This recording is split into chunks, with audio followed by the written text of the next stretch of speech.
Hello, this is J.N.S. and happy Saturday.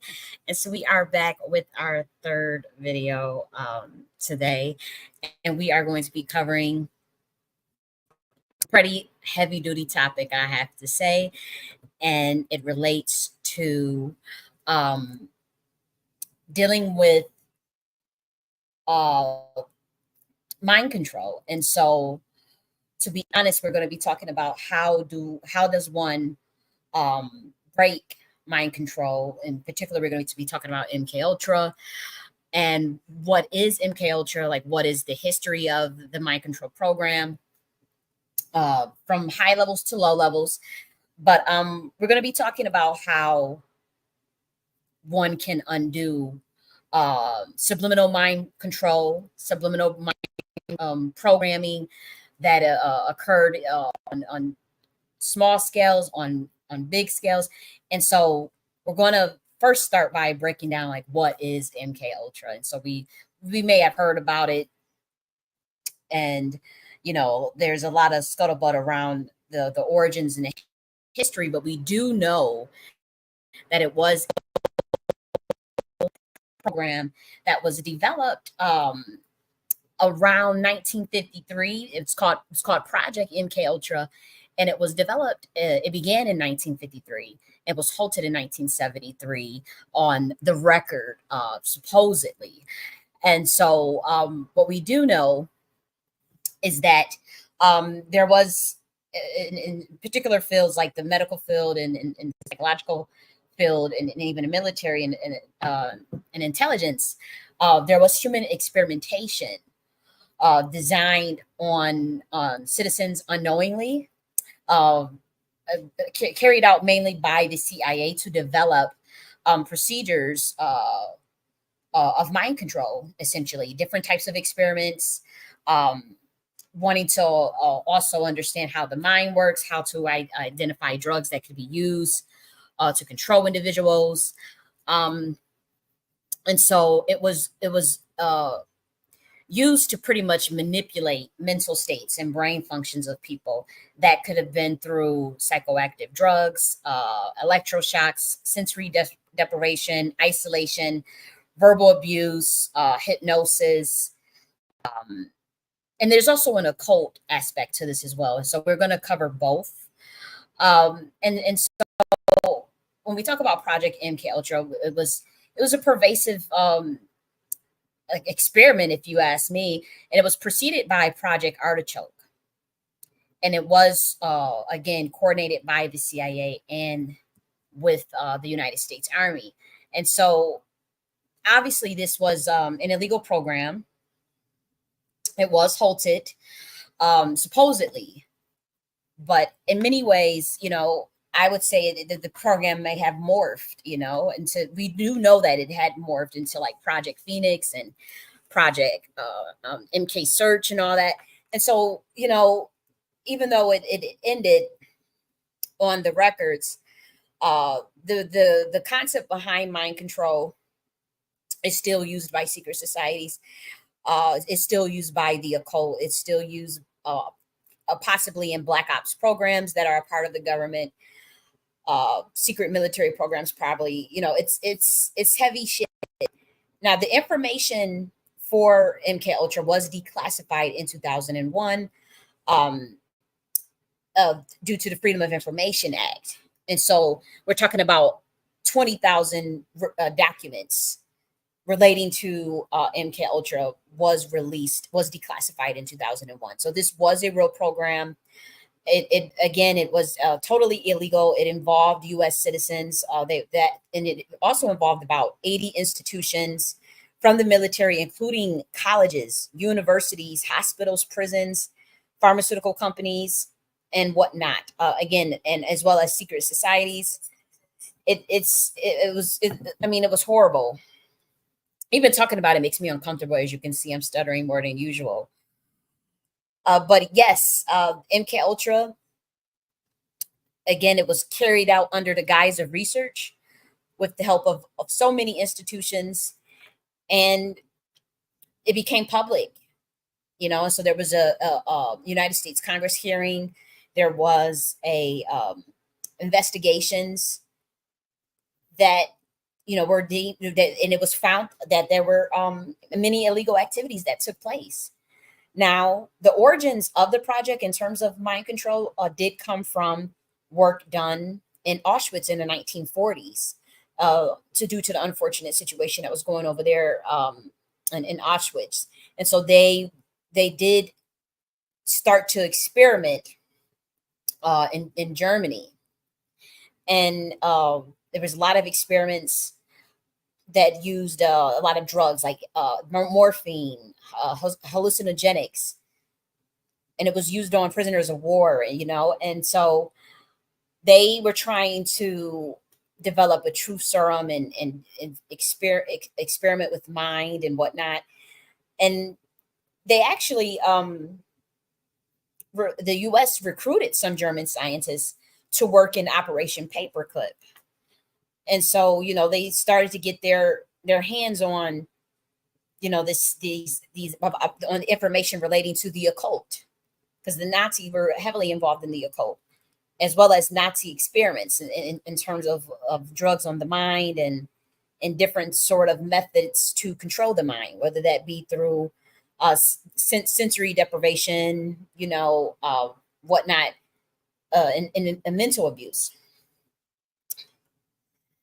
And so the program was shut down, but there were other programs that continued. One of them being which COINTELPRO Project Phoenix was like MK Ultra 2.0.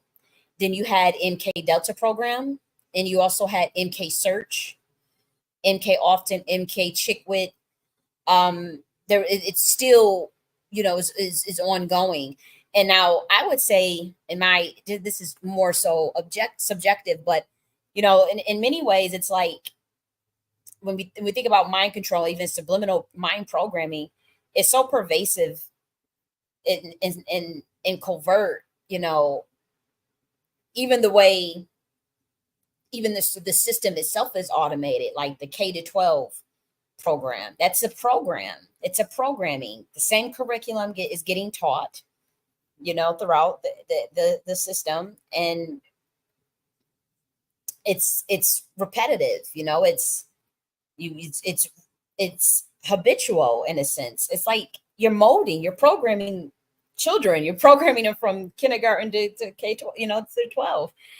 And so, in my mind, I still see that as like a form of subliminal mind control, as well as like anything that has to do with like a lot of organized religion, and anything that pretty much programs you when you're a kid, but I think that obviously when it comes to the actual the illegal experiments that was being done, that was a deeper form of MK Ultra. Obviously, that was a deeper form of mind control.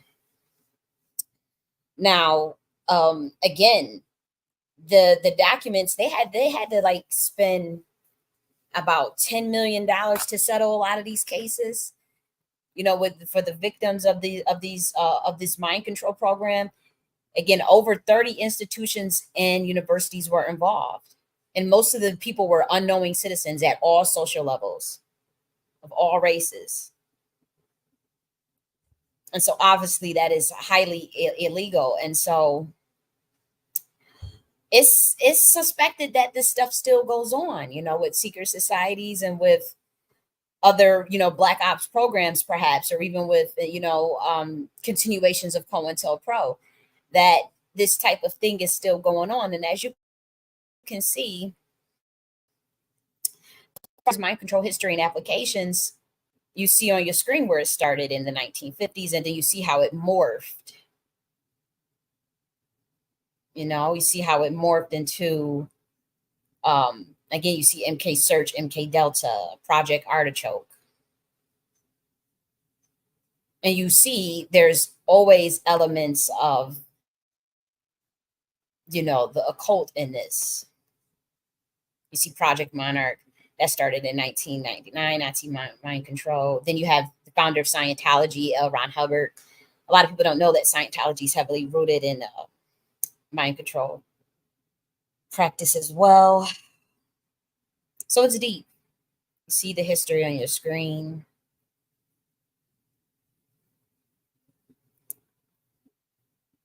And so, today people talk about MK Ultra, and they talk about it more from the lens of like the entertainment industry, like the conspiracy that the artists are, under MK Ultra. And it's, to me, it's not a conspiracy.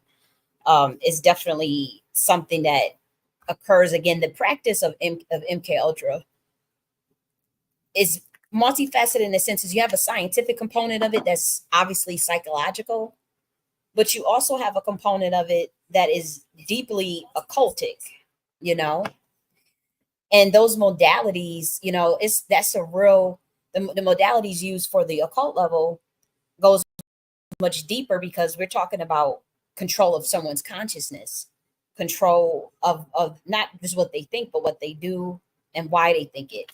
And so MK Ultra is very important to know that it does have elements of trauma and induction.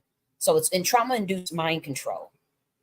And I would also argue that it is a modality of occult practices that is mainly used in Satanism. When we talk about like the way the secret societies use it, it relates to um, Satanism, in the occult. And it's like to set up a temple within someone's mind. And you're doing that through trauma and through various techniques, multiple techniques. And it's designed to split the mind, it's designed to break the spirit so that you're able to control it, and then so that programmers can control you. Now, some of the techniques that are used when it comes to the occult, MK Ultra ritual, because again, this is a ritual that can be done. And you don't have to use all of these techniques. You can use one, maybe two or more, three, however you're trying to do. And again, there are people that groom their children with this stuff, and they're born and groomed into this, and so they uh, use these practices as a part of their rituals and part of their like religion. And so one of the components for MK Ultra for the occult side is radionics. Now, radionics involves like using devices, electronic devices. It could be scalar waves or like a device that you can subliminally program with the frequency and with a words actually, and you can send those frequencies over. You can also the harsher form of that is like a DEW, or a sonar wave beam. That's radionics, but it's used to like alter the brain waves of someone's frequency into subliminally program them. Psychotronics is using thoughts as radio signals to program someone. That's like it's like telepathy, but it's done using like a lot of dominance. And so it's pretty much you're using psychotronics and you're able to shoot like quantum teleport information over to the person that you want to control. The other way is through SRA, which is satanic ritual abuse. That's usually ritual sex magic. Or other forms of abuse, to program someone with alters or to fragment their mind, or to elicit responses through orgasm or through um, orgasm and pain to solicit a response. And then the other way that people do it is through drugs. That's obviously through LSD or something that alters their state of consciousness. And then you have neurolinguistic programming, which is dealing with words and repetition, I presume. Again, psychotronics and radionics is probably two of the easiest forms. You don't have to be in front of the person to do that. You can be far away from the person, in fact, or over the internet or something. You don't have to be in front of those to do those methods, and they may not work if if people are aware of these type of things that occur. They would have some setups and some barriers for that to not work as far as the ritual itself, and then drugs and sex magic and SRA and NLP that usually has to be somewhat in person for the most part. But yes, that's the occult version, and you can again people use all or some combination of that programming, and again, it this can even occur just very, very subtly. Like we're talking about neural NLP, that would probably be something that would be used in the K to 12 programming. It just from going to school or watching your news or watching, that's still like a form of programming. It's just not as severe. Say if someone is using drugs and SRA and sex magic and psychotronics, and there's people that program other people with all of these things, especially those who got put in illegal programs, but they were already a part of occult families. Anyways, and so that obviously it makes it worse. And so if you suspect or you may know or aware of that system, you know, we want to uncover how do you deal with that for those who may be victims of that, but also how do you undo programming, whether it's low grade MK Ultra or high grade MK Ultra due to something more sinister. So how you may know you may be a victim of this is um, if you fit one of the following, maybe one or more of the criteria. Like usually you may come from a military background, family may come from a military background rather, uh, or a occult background. So that could be belonging to a certain order or like a Mason, certain secret society. It could be one or more of that. It could be one or both of that. The other one is if you've been in like a cult, a part of a cult, like a religious cult of any kind. Um, yeah, a religious cult of any kind, including you know, super zealot religious, like or even Satanism as well. I know Scientology as well, and I know some Christian denominations probably. Like if you were in a cult more, like though, where you face systemic abuse, uh, things that like wouldn't be normal of a church. Um, the other one is if your family is like maybe have ties to intelligence, uh, any sort of fraternal orders, any sort of uh, uh, yeah, I would say intelligence, military, secret society, or even ties to the music industry or ties to aristocracy, to the monarch. So those of certain bloodlines, anybody from that has any ties to a royal bloodline would deal with this more than usually as well, as far as the monarch mind control program.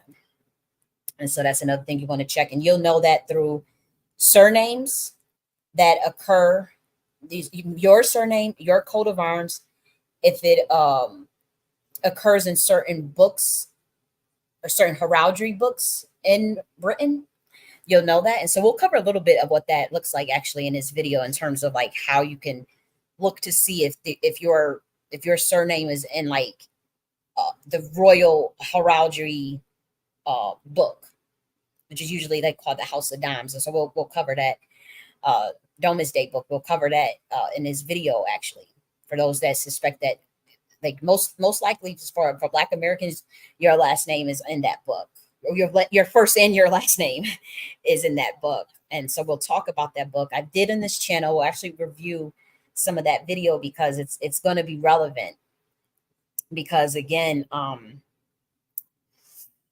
it's a heavy topic as you can see. Like it's hard for me to even talk about with my own experiences and suspicions and things that I know that occurred even within my own bloodline and things that friends go through and things you hear just from your own studies. It makes me, it's like, oh, um,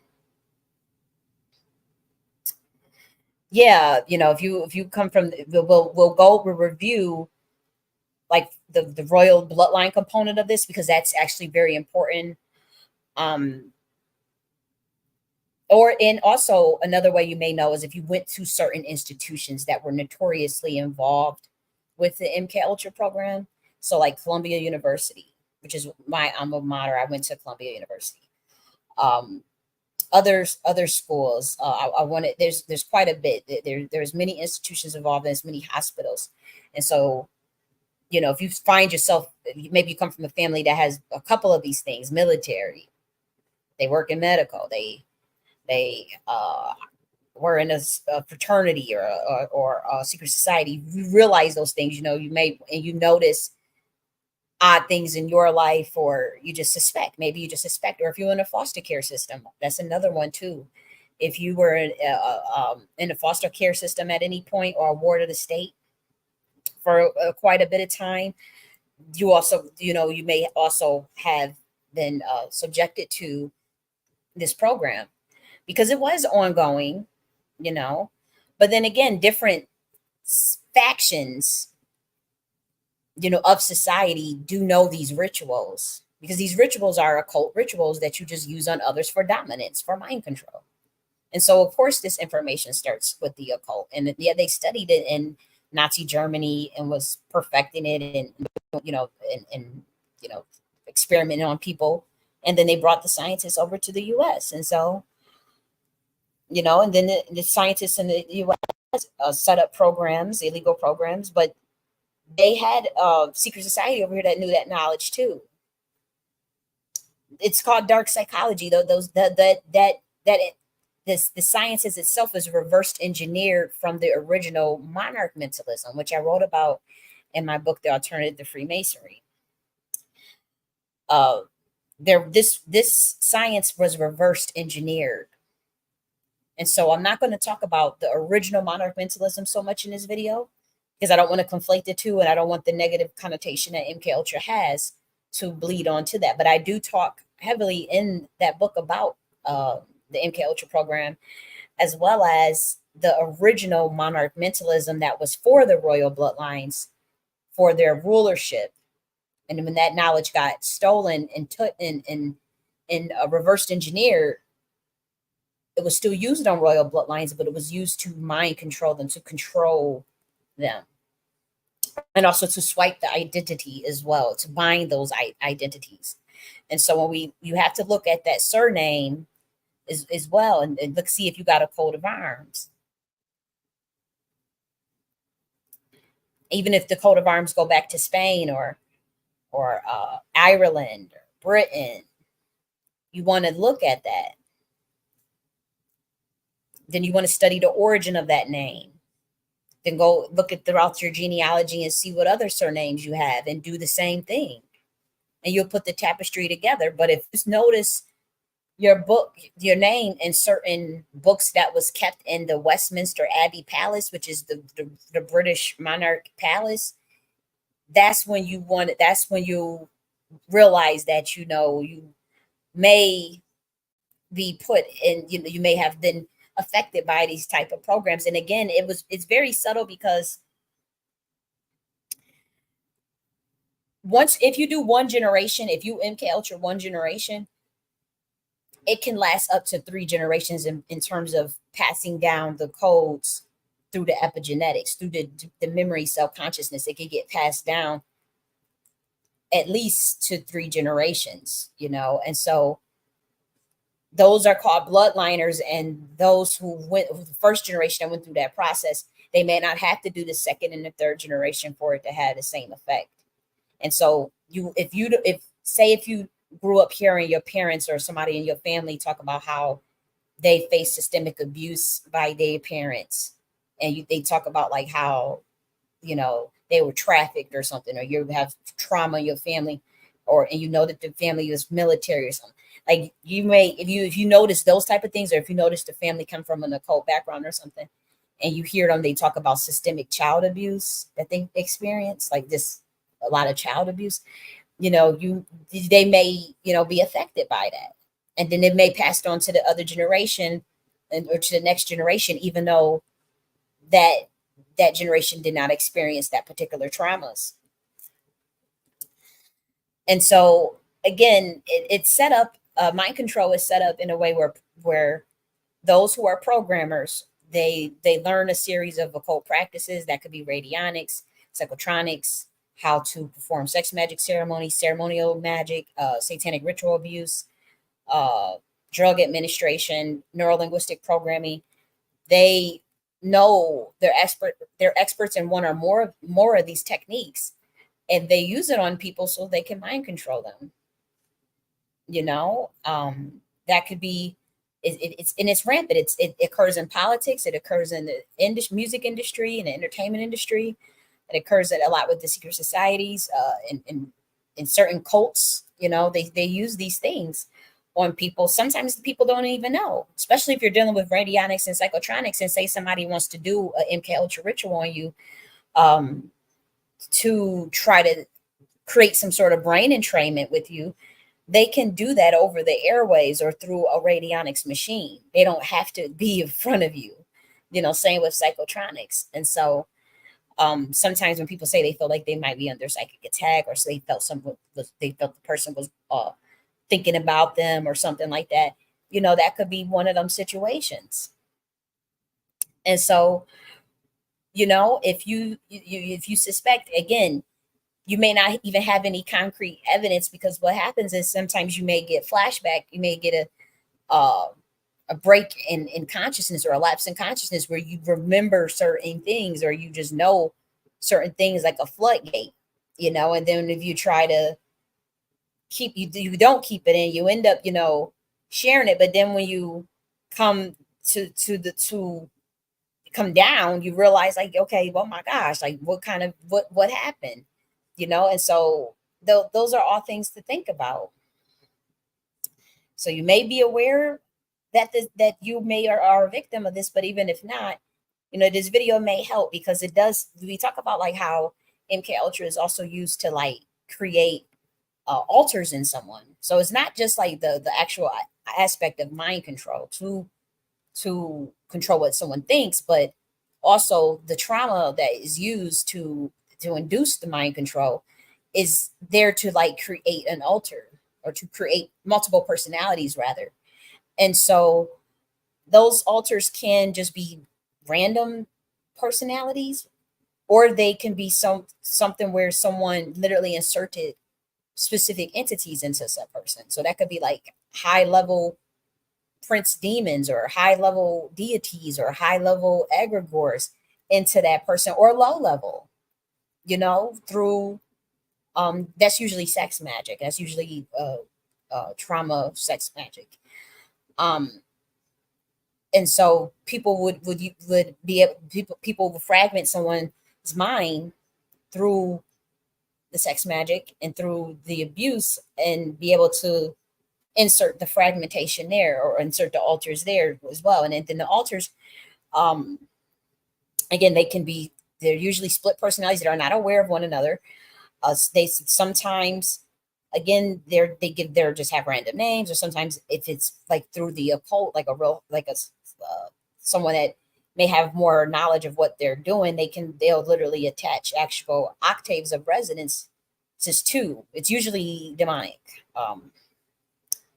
from what we see on this planet. And so, yeah, there's people that have to undo their programming. They become aware that they, on some level, are a victim of this, whether that be on a small level or a big level. Sometimes it's just a lapse in consciousness where you just realize that you just programmed. It may not be like, oh, you were put in an MK Ultra program, or a secret program or whatever, but you may just know that, okay, your whole life has been programmed for you, like in a simulation or something. And so this video also helps with that. And for those that have dealt with the more traumatic aspects of this, maybe due to ritual abuse, or someone performing unwanted sex magic on you to fragment you, this video is going to help you clear out those alters, how to integrate that personality. Okay, and so we're going to be dealing with spiritual modalities, and we're also going to be dealing with more physical modalities as well. And again, I'm not making any claims of cure or anything like that. If you do suspect you're a victim of this, no matter how big or small, if you feel you need to seek professional therapy, by all means, and so I'm not in no form trying to make it seem like this video is that case. It's pretty subjective based. And again, with, again, a lot of foster care kids deal with this, people that are awarded a state, those from military backgrounds, those from Masonic backgrounds, those that or had bloodlines that tied to secret societies and whatnot, you could it's a big chance that on some level you may have been affected by such a program, you know. And so we'll start with more of the physical things. Yeah, we'll start with the physical things, and then we're gonna get into like what this looks like for the royal bloodlines, and then we'll get into the right in Orlando Brown cold breakdown. Okay, and so the first one, as far as like a modality that we've known MK Ultra victims to use to undo programming. The first one is the use of like a CBD or like a cannabis. Now we know we talk about like in Revelations, it talks about cannabis being the healing of the nations. Well, there's a healing of the nations when we talk about like mass mind control. But and again, I'm not telling it's secure. I'm not saying it, I'm not, don't just do your own research. But we do know that cannabis is one a big one for victims of MK Ultra, and that you can, if you want to know more about that, you can look up Kathy O'Brien's story. Kathy O'Brien, she was the one that gave that information because she was a victim of that program. She was put in that. She was put in that program, and so she went through the therapies and the modalities to undo it. And she said that cannabis was one of the main ones. Another one that you can do is to play the following solfeggio frequencies. Now, this helps clear out any kind of Delta program, but not the Delta Project program, but like Delta sleep pattern program. So it puts your brain more in the driver's seat, but you can play alpha wave, preferably with 963 hertz frequency, 528 hertz frequency, and 432 hertz frequency. Those three combinations with alpha, or just even if you just did 528 and 432, I promise those would be helpful. Ideally all four, but even just getting two or one or two would be fine. Preferably if you can get at least two. You play those, you can go on YouTube and type in 963 hertz. Or then you could type in, go to pick up, open a new tab, and then you could type in 528 hertz. You can open another tab and type in 432 hertz on your YouTube, and then maybe alpha waves, and then play that. And you can play that as long as you want, as long as you're comfortable. The next one that you want to do, once you start to become you're actually let's go to this next one is meditation. I would say the next one that is a big recommendation is mindfulness meditation. Not so much transcendental meditation at this stage, but mindfulness, which is meaning that you're becoming aware of your state of consciousness through stillness. You're quiet in the mind, but whatever thoughts come up, you're not in judgment of the thoughts. You're just merely observing your thoughts, having no judgment, not trying to fight it, not trying to control anything. You're just closing the eyes, being conscious of your breath, breathing in and out, being conscious of your breath. And whatever pops up, you observe it and you let it go. You don't identify with it. You don't ponder. You let the mind go to see where it's going to, and it's mindfulness. You're observing the thoughts, no judgment. It's coming and going, ebbing and flowing. Some thoughts may feel good. Some thoughts may feel not so pleasant. You're aware of the emotions. You're building up the mastery of the mind.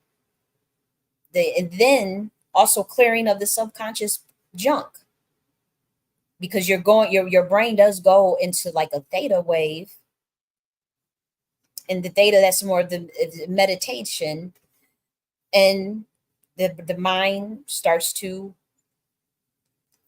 relax. It starts to cleanse itself, starts to reduce, reduce certain chemicals of stress, and also bring into balance the brain chemicals that lead to joy, such as dopamine. It regulates it will balance out your serotonin levels, it will balance out your dopamine, and balance out your vasopressin, and and so meditation is very much recommended. Even 2 minutes a day, 3 minutes, 5 minutes. If you can even get 5 minutes, that would be ideal, If you can go longer, that's also great. 15 minutes, 30 minutes, an hour.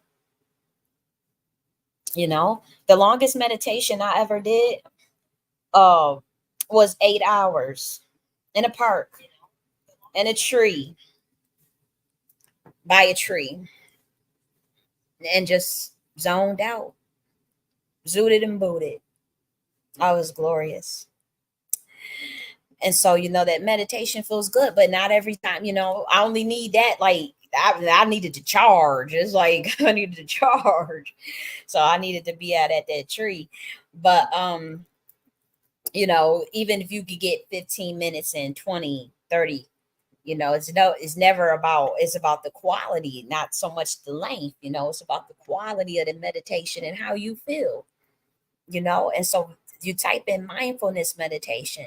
So maybe you may want to start with a guided meditation, or even a certain genre of a guided meditation. Maybe you want to just work on stress reduction, or relaxation, or abundance, or building confidence, those type of things. But that meditation is it's definitely recommended. Okay. Now, after you start to meditate, you becoming in control of, your thoughts, and, you're not judging them. You're merely observing them. You're not identifying with them. You're not letting them affect your emotional state. Then you could start to work on your visualizations, or in your mind's eye. That's when you want to start to play your theta frequency wave. You go and type in theta wave, THETA, theta wave, type that in. And then you might want to get a writing journal to write out some visuals, to write some goals and some manifestations, or try certain even methods, the 333 method, writing out your stuff 3 times and whatnot, and visualizing while you're playing your theta waves of what you like or what you want to do. And that's when you're working on your meditations. You're playing your frequent, your 963, your 528, your 532 frequency. You're meditating. Now you can start your visualizations and your journaling with your theta wave. The next thing you may want to do is try shungite. Shungite water. Shungite is a volcanic rock. It's not volcanic ash, but it's like a cleansing rock, tantamount to like a high level form of charcoal. But it's a very beautiful. It mineralizes the water, and it cleanses the water. And so it minimizes the water. And shungite, people wear it to like get rid of like EMFs and whatnot, and balance the Wi-Fi waves around it. So people will buy shungite for that too. But you can put that in your water, and you let it sit for 8 hours, and then you can drink that shungite filled water. It's going to mineralize it. It has plenty of minerals in it. And it's also going to cleanse it because it absorbs toxins. And so shungite water is good at detoxing metals and detoxing drugs and detoxing waste, out of the body. And so shungite is another one for you, especially if you were in the MK Ultra program where you were given medicine, or given, things that you didn't even know you should take.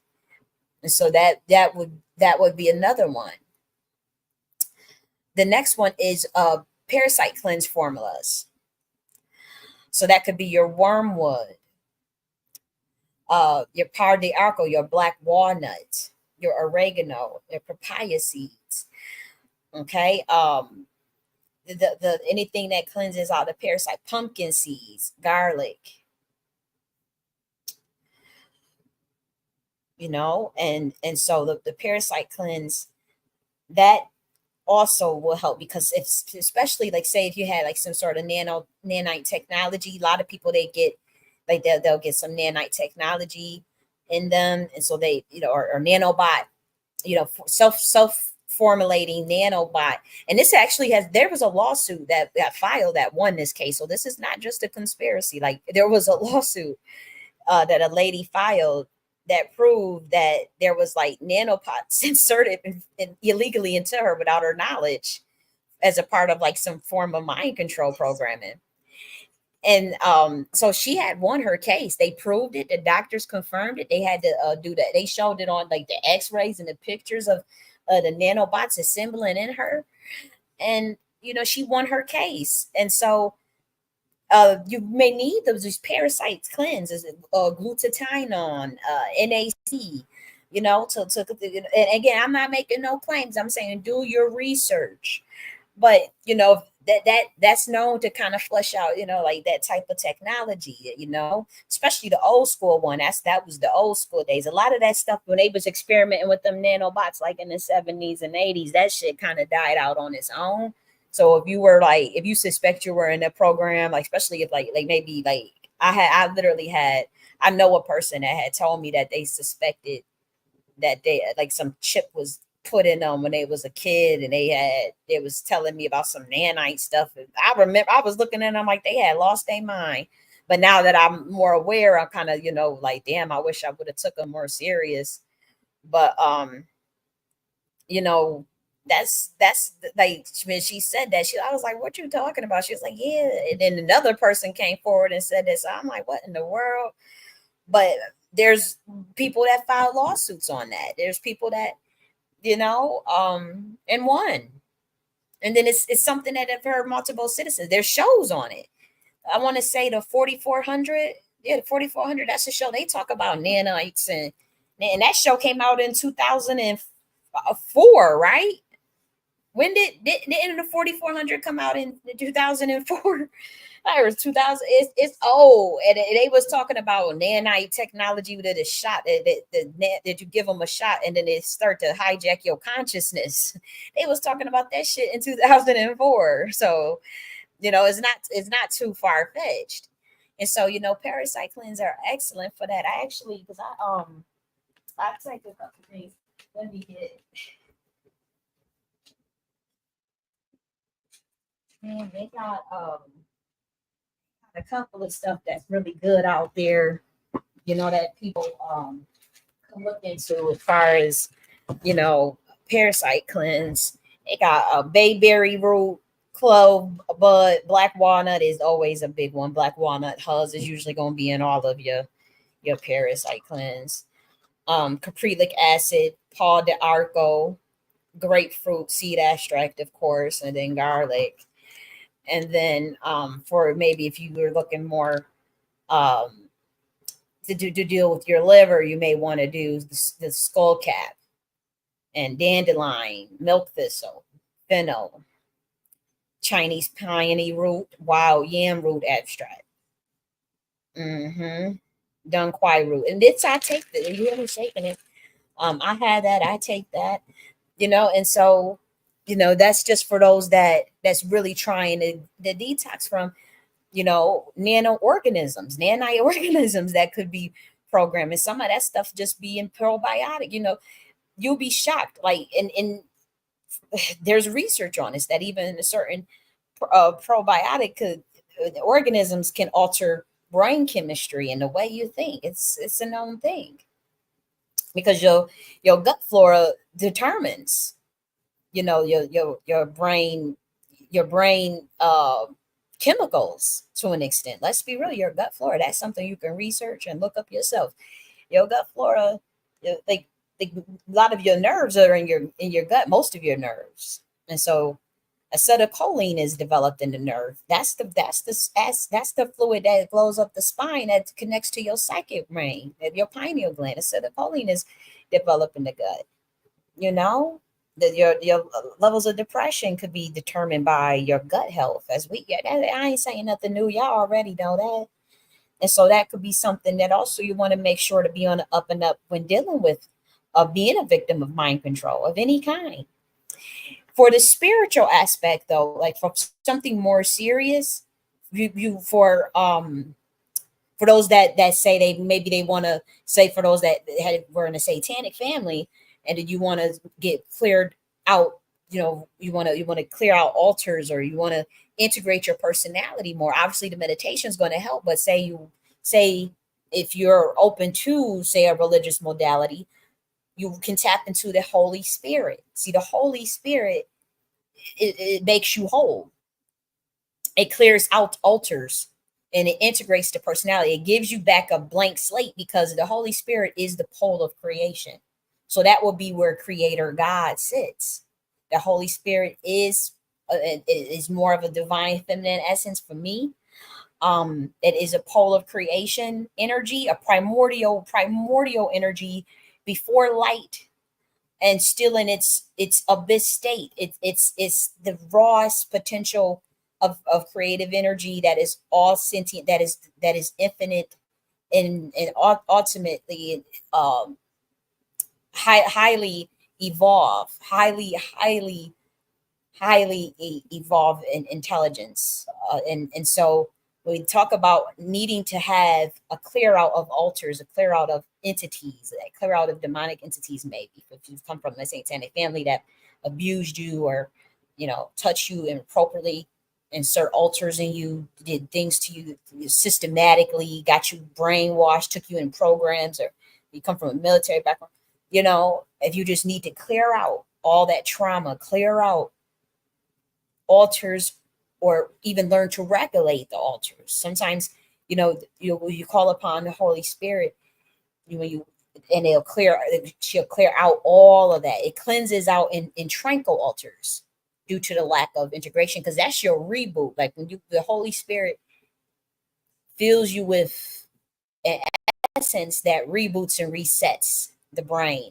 It's like rebooting the brain. It's given like a reset, and like how you reset your computer or reboot your computer. You go into the pole of creation, which is that dark energy, divine feminine energy, to be born again, to be resurrected.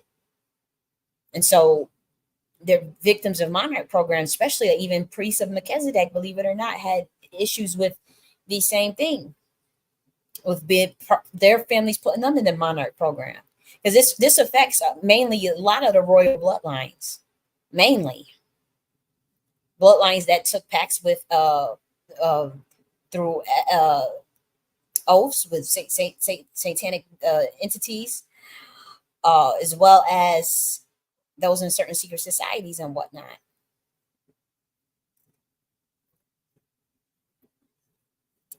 So in terms of like the original Monarch mentalism, you were dealing with archetypes, but you were choosing the archetypes, and it was not trauma induced. There were no altars to be inserted in you.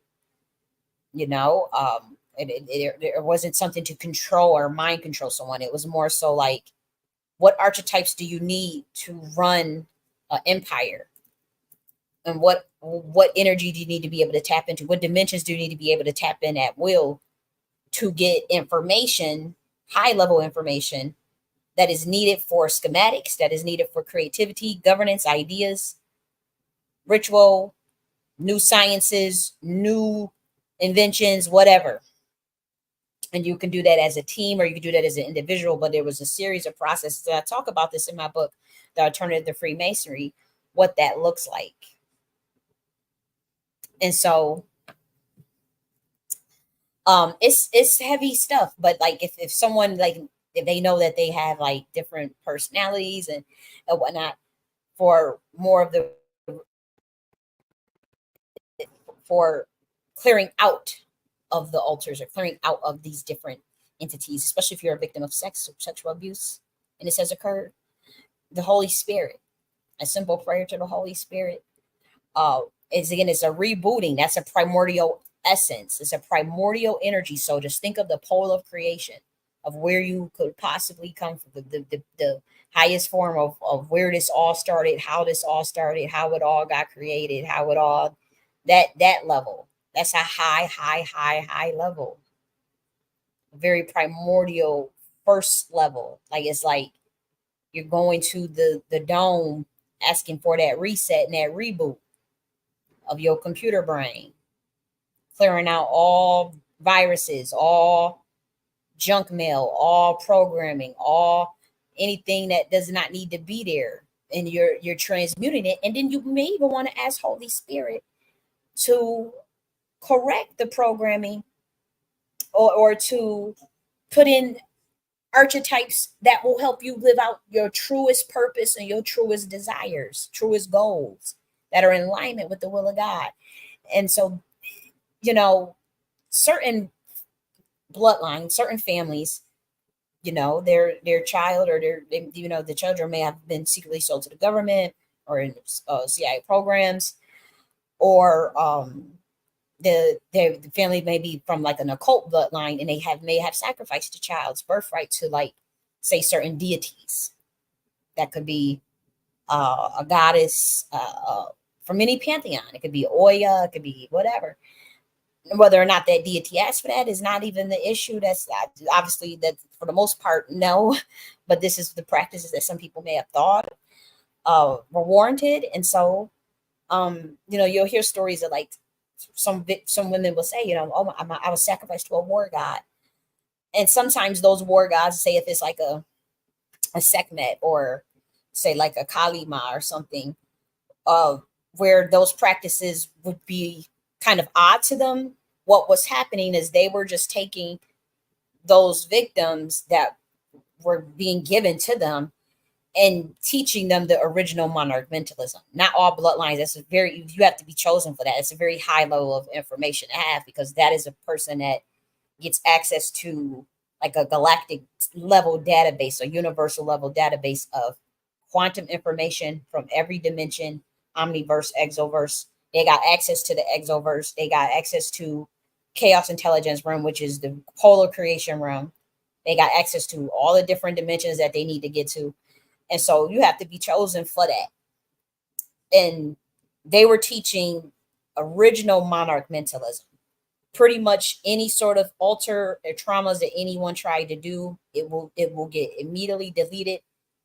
And they were able to create channels of the mind, of the brain of the victim, and take them literally to a whole nother dimension and train them in their sciences, their knowledge, their ways, their military, their priesthoods, their whatever it was. Because again, you're creating when someone is in trauma, or when someone is going through something, or if someone's been in those type of programs, that trauma is created. And then that's when the mind starts to split and venture into a different dimension to deal with that trauma. And for those who were chosen to learn the original monarch mentalism from the god that they were sacrificed to, they would be taken to that dimension to learn the proper monarch mentalism, have the complete wiping of any traumas original. They have completely zero memory of it, and that's by design. That was to protect them. They have zero memory, and even if you try to ask for those memories, it's a no. It's a no. But the payoff of is being able to know the original monarch mentalism, the secrets of it, the nature of how it works, the power of it, and the power of it is incredibly something out of this world that can never ever be bought or given freely.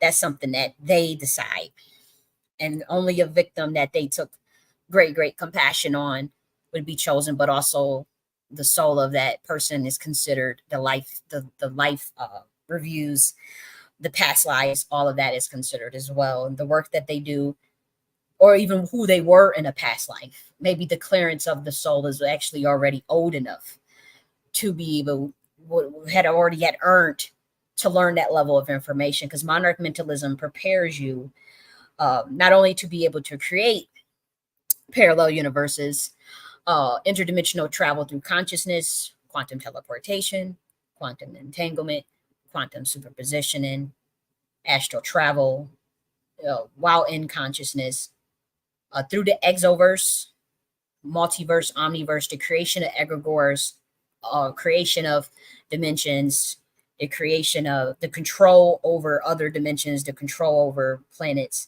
It's pretty wild shit. And so they're not going to just teach anybody no monarch mentalism. You have to have earned it. And then sometimes they also create chimeras where they want to cover out, carry out reconnaissance missions in someone else's planet, on someone else's turf, going through their system, going through their becoming a citizen, going through their schools, learning their ways, learning everything about them to carry out, to know what it is like for this experience to carry out a reconnaissance mission on this planet for some of the beings, some of the human beings that need it, and so again, that's one thing. To learn more about monarch mentalism, the original, you do have to get the book, The Alternative to Freemasonry, that I had wrote. That book teaches the original version of that, not obviously the way that they teach it, just what the original means and stands for. Obviously, the knowledge of teaching that, I don't have the clearance to do that, or the or the power to teach the intricacies of what that of how that is. You get the basics. You get the basics, and you get the human level version, the Earth version clearance for the Earth. You get the Earth version.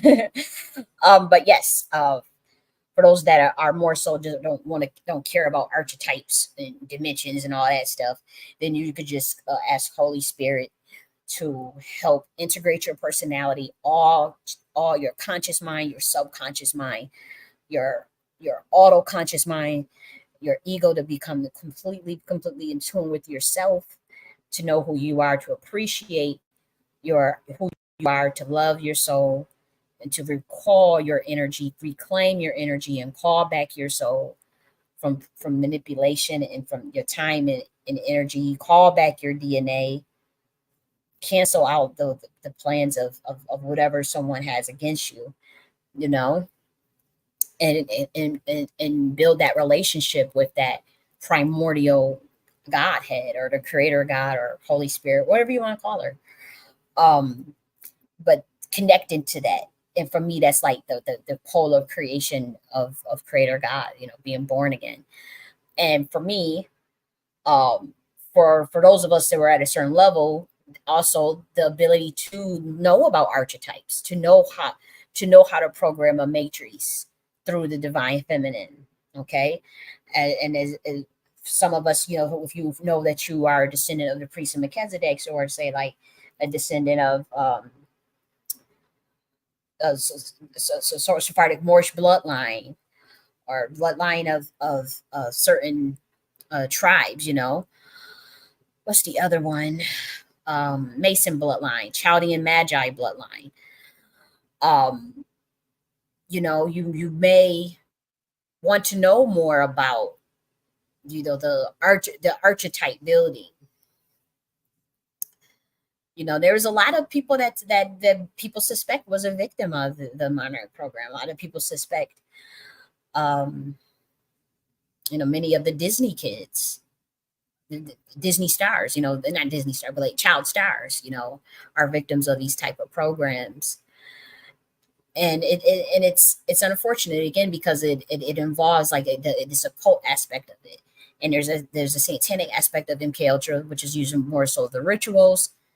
Radionics, psychotronics is the occult aspect, and then there's like the more governmental aspect, where it's like you've been put in a systematic program, or a secret program, possibly without your knowledge, and you're being groomed through a series of various techniques for control, for mind control. It could be, they have like this thing called Manchurian candidates, where people are groomed to take out other people. There's Project Delta, there's Beta, there's MK Search, there's Project Phoenix, there's all different types of different, levels of this stuff. And so it can be a lot. And so the Holy Spirit is definitely one way. If you look at like we talk about, like, this is hard to get into, and I don't even think it's worth getting into it in this video, but Like I said, a lot of those that come from the priest of Melchizedek, a lot of them end up having to deal with um, having multiple altars. Not everyone, but I'm just saying. And so I personally know that when I'm looking at reading through some of the aspects of the Bible, I can see some things that relate to it. For one, it's a psychology book. Let's be real; it is a big psychology book, anyways, on at least archetypes of the mind, fragmentations of the mind, conquering the mind. Because fear is a mind killer. Facing your fears, facing the shadow side, psychotronics, intergalactic mentalism. That's why many of the teachings of Yeshua, it deals with the believing of the mind. It's a man thinketh, so is he. So powerful. It's really deep if you look at it as a psychology book. But even if you look at like the 12 disciple, the characters, now we know that those are that represent the 12 cranial nerves that uh, assist once the vagus nerves get activated through the crossing of the Ida and the Pingala. That's really what the Jesus on the cross stands for. There's 12 cranial nerves, but it's an analogy, but there's some truth to it. If you study the 12 disciples personality, you get the dimension or what they represent of the subconscious mind. It's about the 12 cranial nerves that lead up to the Vegas. When you think of the personalities of each of the 12 disciples, that represents an archetype, that represents a dimension of consciousness. And I wrote about that in one of my books. That is also the alternative Freemasonry. I wrote about that in that book, where we cover what dimension each represents of the disciples as relates to the actual nerve, you know. And so it's a code for that. It's totally a code, and that's why it's a psychology book. I'm telling you, it really is. In terms of clearing out altars and integrating the mind, and that's why when Jesus says, "I leave you this Holy Spirit," we're talking about a primordial spirit. It does has like the I want to go so deep, but then I don't want to like freak people out. No, we can't. Again, you have to get my books to get that type of that information. I can't be saying all of that on here, but yeah, the Holy Spirit will help clear that out. Another one, say if you want to get like, say if you know you would say you belong to a satanic family and you know you had like some demonic possession, um you may want to play the Aramaic the Aramaic prayer, uh and the Aramaic version of the Lord's Prayer. That's what I'm trying to say. The Aramaic version of the Lord's Prayer. And then you can also do Rukia. Rukia is like Islamic verses to get rid of jinns and also curses and black magic that could reside like in the organs, like of the lungs, the liver, the intestine.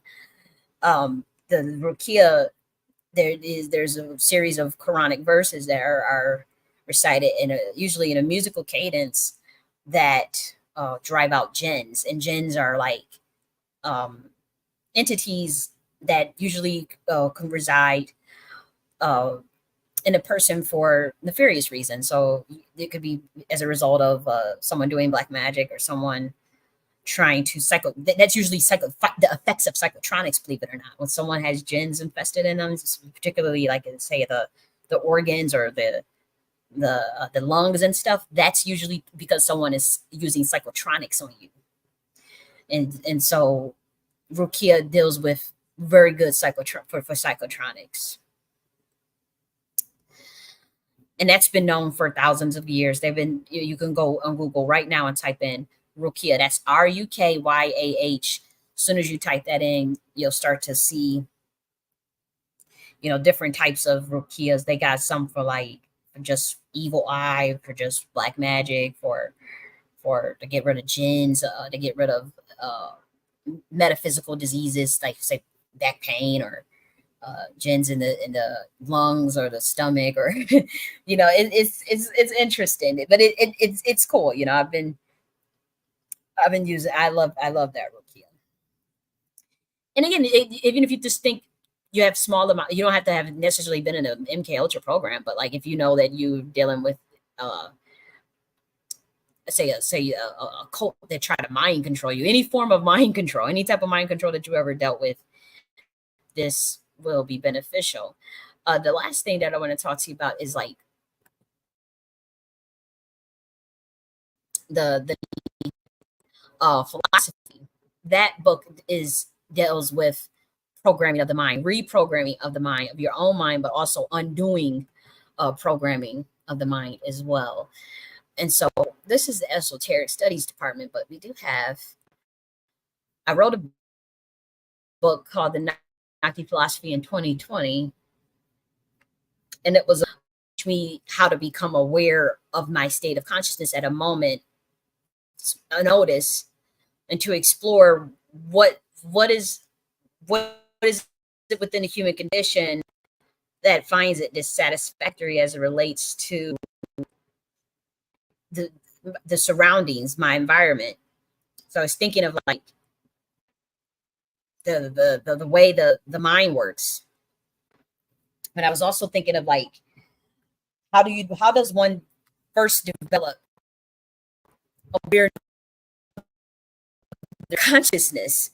Like how do you meditation? Like what could be a technique that you can develop to understand your actual state of consciousness in real time, and to understand the information, the moments, and the experiences that are actually programming that state of consciousness. How do you break that process down?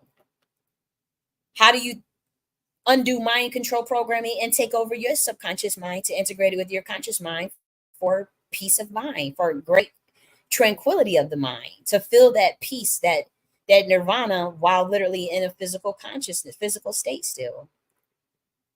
And how can you reach the state of consciousness you want that will help you manifest your desires, you know? And so the Naki philosophy is intergalactic mentalism in that it breaks down those processes of meditation into one where you're understanding the processes of the heart and mind, because you're understanding what content is currently flowing through it that's going to shape your consciousness. Now, when we're saying content in a Naki philosophy, that's called V2. When we say content, we're talking about information, data. What is that information? That is your experiences, your childhood upbringing, the programming, the things you watch, the the way people treated you, your status, your pedigree, your rate. Those are information, is content. And the content is outside of the self. It enters the self, but it is not the self. So information enters into your awareness, but it is not your awareness. And so you have to pick the information that you want to enter your awareness to program your own motherfucking reality. And so that's what the Naki philosophy is about. How do we understand the chambers of the mind, the different levels of the mind, of my interdimensional self, and what is programming it? What is programming my mind? That's where you start. What's my state of consciousness right now? And what's programming that state of consciousness? Is it high or is it low?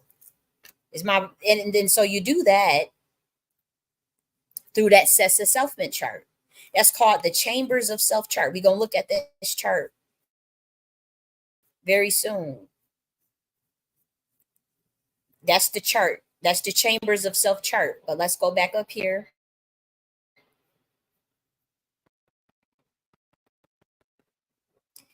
And go right back up here. So the chambers of self chart, that's the key to unlocking your consciousness, which unveils the four chambers. That's your files, your RAM, your hard drive, and your motherboard.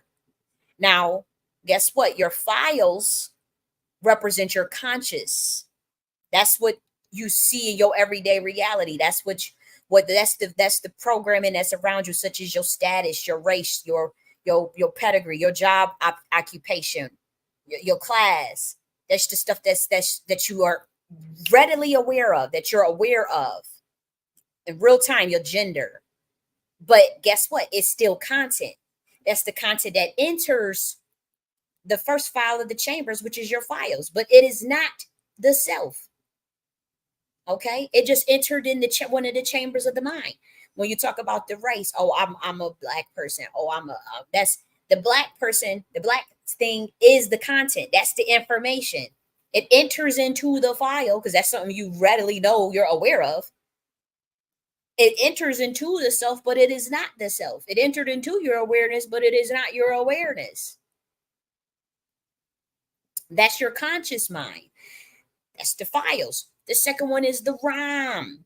That's the subconscious mind or the autoconscious. That's your repressed memories, your childhood memories, the emotions that are attached to those childhood memories. What you did, were you abused as a child? Were you loved as a child? Your emotional upbringings, the events that you did which, as a kid, your memory. It's more of your long term memory. That's your RAM. That's the second chamber of the mind. Your third chamber of the mind is the hard drive. That's your emotional body. And that the emotional body is more so of your ancestral memory and generational memory. The generation of what your family went through, the generation of what your grandparents went through, and that could be generational and ancestral. On the that affects the emotional body. And that is the emotional aspect of the body of the mind. It's not necessarily the same thing as like when we talk about traveling through the interdimensional selves, which is a chart that I also just released. Now, the last part of the mind is the motherboard. That's more so of the ethereal. That's the information. The ethereal is the stuff that affects the information that affects the soul level. That can also be an element of ancestral, but that can also be certain traumatic experiences and maybe even an out of body experience or enlightenment experience. It could be a deep ethereal experience out of body, usually out of body, astral, something that helps you develop a spiritual gift, even, or unfortunately, sometimes more of the traumatic stuff because this is all content. This is we're seeing the different files of we're seeing the different chambers of the mind. What's entering the chambers of the mind on each level? You have to determine which level. Is it your conscious mind, your subconscious mind, your emotional body, or your ethereal body? You have to determine that based on the experiences that you determine is auspicious or inauspicious. What does auspicious means? Good for you. What does inauspicious mean? Bad for you. What content, what information entered your chamber of the mind? Which level of the chamber did it affect? Did you think it was good or did you think it was bad? Do you want to transmute it? Do you want to let it go? Okay, now you feel that your chamber of self chart. And now you want to say what state of consciousness do you want to be at? You look through the V2, the information that you want to program your new state of consciousness and add that information into the brain. Then you organize all aspects of the chamber of the mind through the physical level, the mental level, the emotional level, and the energetic level in one direction using new action that will point to the integration of the new information to manifest it quicker. This can be done in nanoseconds, take it longer, and now you can write out the process. It's a workbook. Like you can actually sit and carve out what the fuck is in your mind, program in your mind. This is if you want to undo that program. This is more advanced. This is more advanced. So you do the other materials that we went through over together, and then you embark on the Nakti philosophy. If you get this down pat, you're able to control the actual frames and scenes of your life as they're happening, as you want them to. The frames and scenes of your reality, your individual reality. Now we're about to come out with Nakti Philosophy 2.0. That's how to program the matrix of whatever dimension you in, and to program the matrix of everybody's reality, the collective reality. That's how to create an ideal parallel universe. And so if you're not ready for Nakti Philosophy 2, you haven't done Nakti Philosophy 1. And so Nakti Philosophy Part 1, once you fill out that Nakti the chambers of self chart, You unshackle yourself from the cycle of identification with the content that's outside of yourself. All content while you're in this physical body, yo, everything that's outside of you, of your physical senses, while you're on this physical body, is considered content. It's considered information, data. We call that V2. It enters the chambers of the self, but it is not the self. It enters the chambers of the mind, but it is not the mind. And so what you want to do is determine which information, inauspicious, auspicious, what experience, what levels of the mind did it affect? Did it affect my conscious, my subconscious, my emotional, or my soul level? Do I want to transmute it? Do I want to keep it? I want to transmute it. Okay, up, delete. We do the meditation techniques to delete that. And then we go through the techniques of adding the new information, which is through the change of the perception. Now, again, the Gnostic philosophy also teaches you how that information is all outside of you. It gives rising moments to fleeting, it gives you rising fleeting moments of joy and sorrow. Why? Because of the non-acknowledgement of information's state, what we call content. We call this V2. You see it right here. Non-acknowledgement that content is impermanent and it is duality. And then you become identified with it. So what does that mean?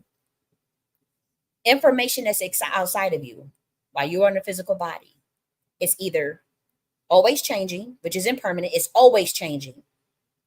And then it's always going to be dualistic, meaning it's either going to be good for you or bad for you. That's the state.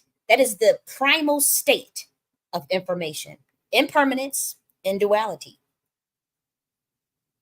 Ever changing, inauspicious or auspicious. When we say duality, that means good or bad. It's just inauspicious, unauspicious to you.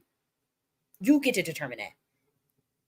Then the second reason why it causes the non-acknowledgement of contents, impermanence, and duality, and the second reason why it causes dissatisfaction with the human experience is identifying with V2. If V2 or if content is always impermanence and duality, it's always changing and is either inauspicious or auspicious, then you can never become identified with it. That's breaking down the essence of meditation, of looking at a thought but never becoming identified by it, observing it but never judging it, realizing it's outside of yourself. That is just information but you're being more conscious with the Gnostic philosophy and say, I'm going to program. What can I use to program my state of consciousness with, given my experiences, my environment around me, the information around me? What can I use to program my mind with to get a new state of consciousness that I want? To get to the next level or to manifest what I want or to get rid of or transmute a state of consciousness. So that non-acknowledgement that content is impermanence and duality, and then you're going to identify with it, you're going to cause human suffering. You're going to cause unhappiness because you're becoming identified with content and information. People are letting their jobs dictate their value, their money dictate their value. They're letting their school determine their value. What's prestigious? What's this? They're valuing homes over people. They're valuing things and material things over people. That's identifying with it because it's ever changing. If a hurricane come and knock your house down or whatever, it's ever changing. Oh, your moment has changed. It's either dualistic, and it's always dualistic because it's either auspicious or inauspicious. Obviously, say you identify with your house. You identify having a big house, $500,000 house, whatever. You identify with it. It's a material thing. Hurricane come, boom, cracks it open, bang, splits it open. That was a change. That was information. That was content. That is impermanence. It changed. The circumstances changed. It was dualistic because you're most likely going to say, oh, that was inauspicious. That was bad for me because now your motherfucking house is fucked up. And you got to pay for a new one. And so you identify with it. So you put value on it. And so now it's affecting your state of consciousness. Now are you stressed? Now your emotions in state of is in flux. You don't have control over your state of consciousness. You're letting the V2, the content, control your state of consciousness. You're letting the information, the outside, control your state of consciousness instead of you controlling your state of consciousness with the information. And you do that by not becoming identified with it. Don't become identified with it. Once again, an observation becomes real once you what? Measure it or observe it. And so if that's V2 you don't want, don't motherfucking observe it. If that's information you don't want, don't observe it. Transmute it. Don't become identified with it.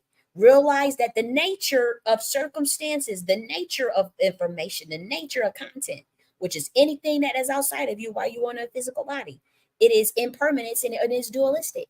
Determine, when we talk about duality, remember, inauspicious or auspicious. Was it good for you? Was it bad for you? Okay, so you want to break yourself from cycles of identification to liberate your essence from the confines of information that's outside of you. And by not identifying with the content of the mind, you don't want to identify with the content of the mind, because the content of the mind is what? Impermanence and dualistic. And emphasizes that content will permeate the self, but it is not the true self. External factors always remain content, data, information that adorns the canvas of existence, but it does not define the essence beneath. Okay? So this is my body of work, the Nakti philosophy. This is my body of work. I've created this book. You guys get the book. Now there's a whole book. We just going through the damn website, but there's obviously a whole book on this. 109 pages long. You can even get it for free. People think I'm crazy giving you guys it for free, but it was highly shadow banned. I'm highly shadow banned because this information is highly, it's highly valid. They know. They let me know. They put me on watch list. They monitor everything I do because they like, what the hell how the fuck did you figure all this out? I don't had the phone calls. I don't had to deal with all this shit behind the scenes, behind even producing that book and taking the hits for producing that book. And it's very ahead of its time. It says coming civilization. And so the next step after we realize the nature of V2, we did our chamber of self chart. We now understand what's programming our mind. Matter of fact, let's look at the chamber of self chart right here. Step 1. Okay, we already went through. You're going to deal with the impermanence and duality of life by learning to transmute your mind's inauspicious content to practicing equanimity, mental calmness. Okay, so you're doing your self-assessment right here. Chamber of self chart. Files, ROM, hard drive, or motherboard. Auspicious or inauspicious. Go through your life right now, through your mind, and sit and decide what is programming your conscious mind. The files. What is programming your subconscious mind? The ROM. That means you got to go through your life experience, child experience, and pick what's the first thing that comes up. What's programming your emotional body from the hard drive? That's your ancestral memories, generational memories, oral histories, generational traumas, ancestral traumas. Put it there. Auspicious or inauspicious. Auspicious means, was it good for you? Inauspicious means, was it bad for you? Then you go to the motherboard. Motherboard is your soul. Pick up the things. What affected your soul on a certain level? Was it auspicious or inauspicious? Was it good or bad? Maybe unfortunately you don't have too much traumas, but maybe you overcame a drug addiction. You had an out of body experience. You almost died in an accident. You put those things there, and you determine, okay, you could put multiple things there, and you determine which one you want to keep, which one you want to transmute. If the inauspicious content, it may you drive strength from it, you may want to keep it, or you may want to transmute it. Okay. Now we already went through. Now you understand. Now you understand the nature of content. You see right there in this chart, there's fleeting moments of happiness. The auspicious moments tell you that there's happiness. The inauspicious moments tell you that there's sadness through the inauspicious chart. You're looking at your state of consciousness. You're seeing which levels are affected. The files, the subconscious, the conscious, the subconscious, the emotional body, the spiritual body. And you're seeing for yourself that content that is outside of yourself, the experiences that are outside of yourself, are causing fleeting perceptions of happiness and distress, and that the emotions are constantly in flux. That is what caused fleeting perceptions of happiness and distress. The non-acknowledgement that what? V2, remember V2 is content information, is impermanence and duality. And the second reason is identifying with it. Remember, impermanence means that all things and experiences only last for a period. It's always changing, always changing. And dualistic means your emotional state of being, which leads you to perceive the information as auspicious or inauspicious, as good or bad in the chambers of self. Okay? So then we go to step 3. Do not identify with the content of the mind. Remember, information is entered the self, but it is not the self. Everything that is outside of yourself, it was influenced by the information while you are in a physical damn body, especially during childhood. So, for instance, the files chambers of the self graph may list your degree, your occupation, your race, your status as information. It is not the self, though. It is content outside of the self, but it is not the self. So, individuals are reminded that content enters the self, but it is not the true self. It is not your true essence. And so remember, you have acknowledgement that V2 is duality and permanence. Remember, content information is duality and permanence. And you are not identified with it. So there's no more fleeting perceptions of happiness and distress. There's tranquility of the mind. That don't mean you don't get triggered, because again, what's the next step? Choose V2 for transmutation. So now you got to choose new information for your transmutation through a conscious selection. And you're gonna choose auspicious V2 that aligns with your desires. Auspicious content that aligns with your desires, or the state of consciousness you want. Maybe you don't need desires. Maybe you are a guru. Maybe you are enlightened. And you don't need desire. You don't have desires, right? Because you don't have to have desires in this philosophy. And if you do have desires, then you think of the consciousness that will get you that. And that choice is influenced by the state of consciousness represented by the pyramid of Kupanda right here. And that is the various levels of consciousness. And guess what? Within each level, you got to get the book. There is myriads of information that you program yourself with. So right now you just see the word cam. That means base. That's the earth. That's the lowest level consciousness. That's unawareness. That's ignorance. That's people who are like jealous hearted, that have low level consciousness, not thinking of other people and all that. That's the base level. There's myriad of consciousness. There are people that want to choose to be at that level. The next one is the earth level. That's a level where you do things pretty much to survive on planet Earth. It's a decent level of consciousness. It's not concerned with too much awareness or high level loftiness. It's just survival. In the book, there is myriads of content. A myriad of content that fits the Earth selection. You have to look at the V2 underneath that level. It lists dozens of them, but we don't have space to put that on the website. The next one is the mindfulness. That's at the state of consciousness where you want to be mindful of your actions and what you're doing. Remember, there's thousands of V2, because we talk about information at that level to get mindfulness. Millions of terabytes of data. Remember, V2 is information, content, data to program. It's like programming a computer. The next level is the magician level. That's where you want to manifest at will, where you are manifesting, where you're concerned with being the creator of your reality on a level that is above just mindfulness. Now you're working on the manipulation of the law of thermodynamics around you. You're working with the manipulation of your electromagnetic field around you. The magician level. Again, there's millions of terabytes of data within the magician level. You got to get the book. And then you got to truly sit and understand what data it would even fit the category of the magician level. Then you got the wise level. Those are ones that ebb and flow.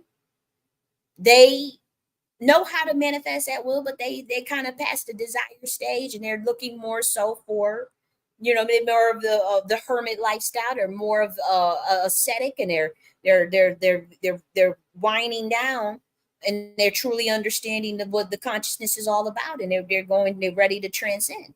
The next level is the equanimity level. That's the calmness of the mind. They don't really have no desires at this level. See, the wise one may still need to have desires at that level. At the equanimity level, it becomes less important. You are ebb and flowing. You're dealing in and out of the matrix when you want to. You close the eyes. You can travel to dimensions that you want to. You can create dimensions. You know how to calm the mind. And again, there's a meditation that goes with it. The next level is the Kupita. That is transcendence. That is no ideas, no thoughts, no desires. There is peace, bliss consciousness. That is the bliss state of consciousness. That's experience of God within, kingdom of God within, experience of enlightenment, peace, joy. Though you experience that at the Busara and Sawa level too. You experience that at the wise level and equanimity level too. But this is bliss consciousness. And that is more of that the nirvana state. You have to decide if you're going to become a bodhisattva or you're going to pass on, or if you want to just stay in that state and mind your fucking business and meditate for the rest of your life. And so the concept of equanimity, again, that is recognizing you in controlling the perception of the content that enters the mind. Is to better understand the self. So think of how you would feel if you were stuck in traffic for hours on end, driving home from work. You're going to feel frustrated. You're going to feel annoyed. You're going to feel lack of control. But your perception would be, obviously you would think that is annoying. Now imagine that same traffic, right? Now imagine you are a beautiful bird flying above that same traffic. You're going to feel indifferent about traffic because you're flying directly above it. Your perception of traffic changed instantly, depending on your immersion with it. You can do that with your mind. When you feel immersed, when you are in traffic, you feel annoyed. You feel, oh my gosh. But if you're the bird flying above the traffic, it's not going to affect you. You reach a state of equanimity towards traffic. That's how the mind is. It's like it's changing your perception of information. All this information, all this information. You don't want to identify with it. Identifying with it is going to give you those moments of stress, those perceptions of happiness, those perceptions of sadness and distress because of your immersion with the information. So your dissatisfaction increases. You experience frustration, anticipation, lack of control, like being stuck in traffic. Even in the moments of happiness, they're still fleeting because guess what? Information is what? Impermanence and duality. So one moment you are up in life as the wheel of fortune turns, then you experience a downside. When you change your perception, when the change of perception becomes less identified with it, you know that information's entered the self, but it is not the self. It's just like that bird flying above traffic. You become indifferent to it. You feel no happiness. You feel no distress. You feel bliss. Mind behind mind. Sometimes you don't have to always stay there. I'm just saying what it feels like. I'm just telling you what it feels like. And when you have those moments of stress or when people keep trying to knock you down in life, especially if you're a targeted individual, you get dealing with gang stalking and shit, you got to be able to go through chambers of your mind and get up there above all of that. And no one can, use Nike philosophy helps with that. Okay. I've been put in the no touch torture program, put down that blacklist and they'll get at your ass. They'll fuck with you. If you want that no touch, if you want that blacklist program. You know what I mean? And so you know what that feels like, and you gotta be able to raise your frequency up to that level. And you can do that through this Nati philosophy. You got to sit with it. You're not gonna get it just from me teaching you this one time. This little thing right here. For one, this is a website. You got to get the whole book, and it's freely available. Now you support me, show me love. Show a nigga love, and just donate a couple dollars, something. But you can get this information for free. This is a labor for humanity, a love for humanity, and a love for myself. God gave this to me in 2020. We sat together. We carved this out. I was a ward of the state. Okay, I was in a foster care program and got adopted. Okay, I didn't have traumas or nothing like that, or no trafficking or nothing like that when I was in foster care. I wasn't abused or anything. I'm not saying that when it was good, it was good. When it was bad, it was bad. It wasn't, it's better than half of motherfucking Americans running around here.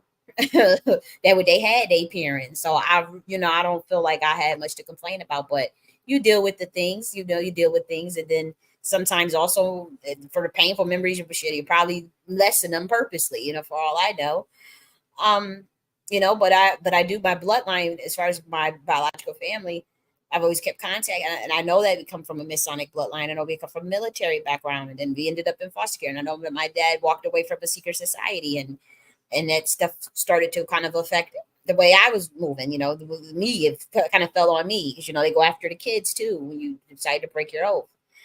And so I know that you know I started to deal with certain things that I noticed. Usually, I would say in 2015 things got weird as far as like you know but if I just kept putting stuff out of my mind. But in terms of my work in the Black empowerment space, that's been for quite a long time. And so I think I might have got on the radar at 2015. I just noticed certain things like that just felt like there's constant blockages or just being fucked with, you know. Started in 2015, revved up around 2020 when I got into the reparation space. In 2021, when it started being more active and really vocal, especially writing books. And that's when it ramped up and things came to a head in August of 2022 when I realized certain rituals and occult stuff that was just being done. I'm very clairvoyant. I have proven clairvoyance on my channel through my weekly tarot videos, and we do a review. We do global events, global things that will happen, and then we review it literally the next week. And if all's coming past, there's no way I can know these things. There is nobody that can feed me information. Anybody that can, that's going to sit up there and tell me, okay, this is going to happen, that's going to happen.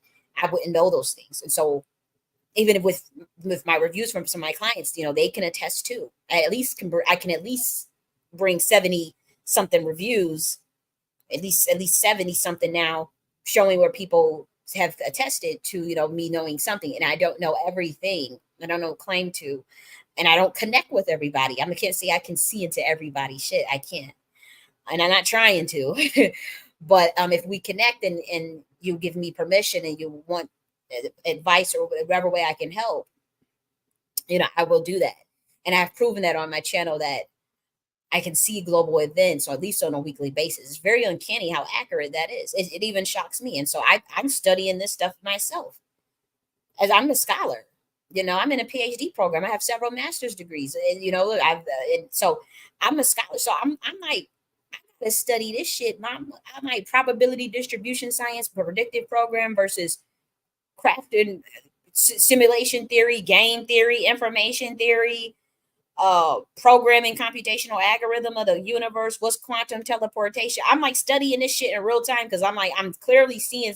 I'm studying clairvoyance myself, like on an academic level, trying to understand it scientifically because I'm like this shit is wow.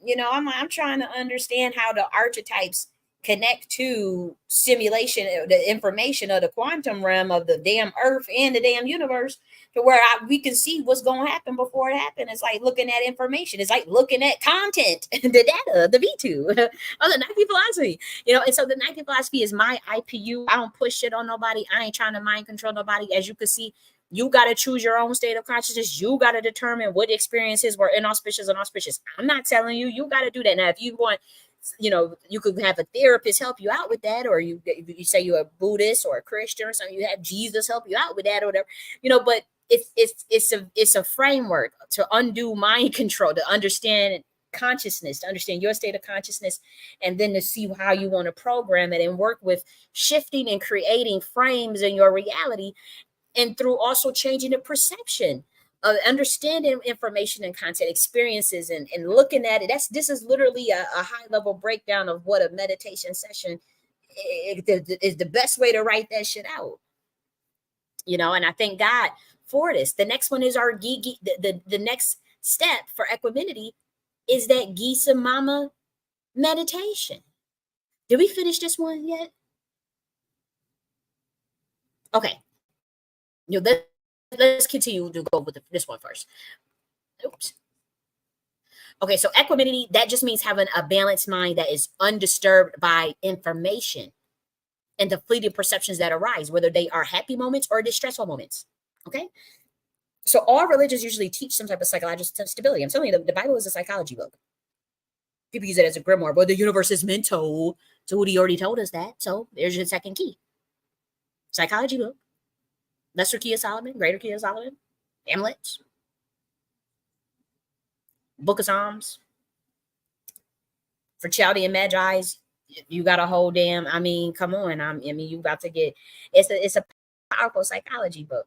That's why everybody say it's so analogical. But you got to remember, man, the universe is mental, and your perception is your law of optics, and it's hard to explain that. It's like that's something you got to experience. That's why a lot of people don't be understanding the parables Jesus be talking about, because that's either you don't had that moment or you didn't have that moment. And so you ain't gonna know what somebody talking about. And that sucks, but it is what it is. But most religions, they're teaching about psychological stability, in the enlightenment, nirvana, mashka, the stopping and recycle of them being cloned, and your consciousness of transfer to going back into that white light. To be reincarnated, and maybe you want to be reincarnated. Maybe you want to come back into the body. Maybe you want to go to the process. Maybe you want to go to a different dimension. Maybe you don't want to. Maybe you want to create your own shit, because you don't have to even die. We don't want to get all into that, but you know, the Nike philosophy is unique. It teaches you to become less identified with the information, but you also need to transmute certain information to reach that transcendence. Because remember, when you're in a physical body, you are going to be inundated with V2. You're going to be inundated with information. That's kind of your school, from the media, family, work, etc. But you will never become identified with V2, because you are aware that you need V2 to survive. You need content to survive while you're in a physical body. So you're going to choose content that gets you closer to your desired state of consciousness. But at the same time, don't let your mind be disturbed by emotional phenomenon, whether good or bad. Remember, content, information drives your state of consciousness on planet Earth. That is why you need to use information while not becoming identified with it consciously. Because now you're in a physical body. You need to get things done. You want certain things. You want to look a certain way. So you still have to choose the information that's going to get it to you, but you don't want to become identified with it.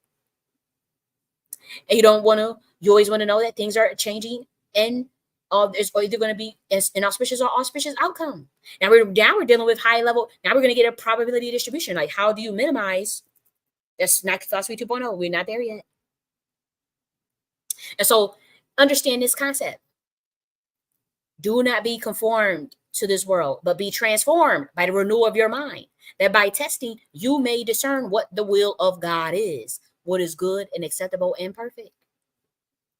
And so equanimity is akin to not conforming with the world, because you have become less identified with information by changing your perception of it.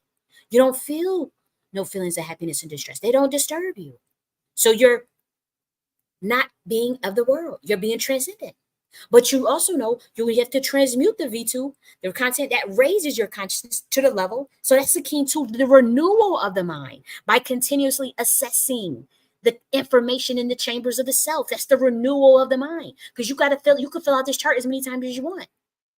And maybe once a year during New Year's. So to help you with your goals.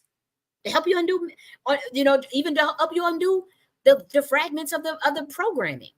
If you really dealt with some serious MK Ultra, you're going to need this in a more systematic form, even with your therapist. One day, I'm just too early. One day, psychologists will use this in the therapy sessions. One day, probably 70 years from now.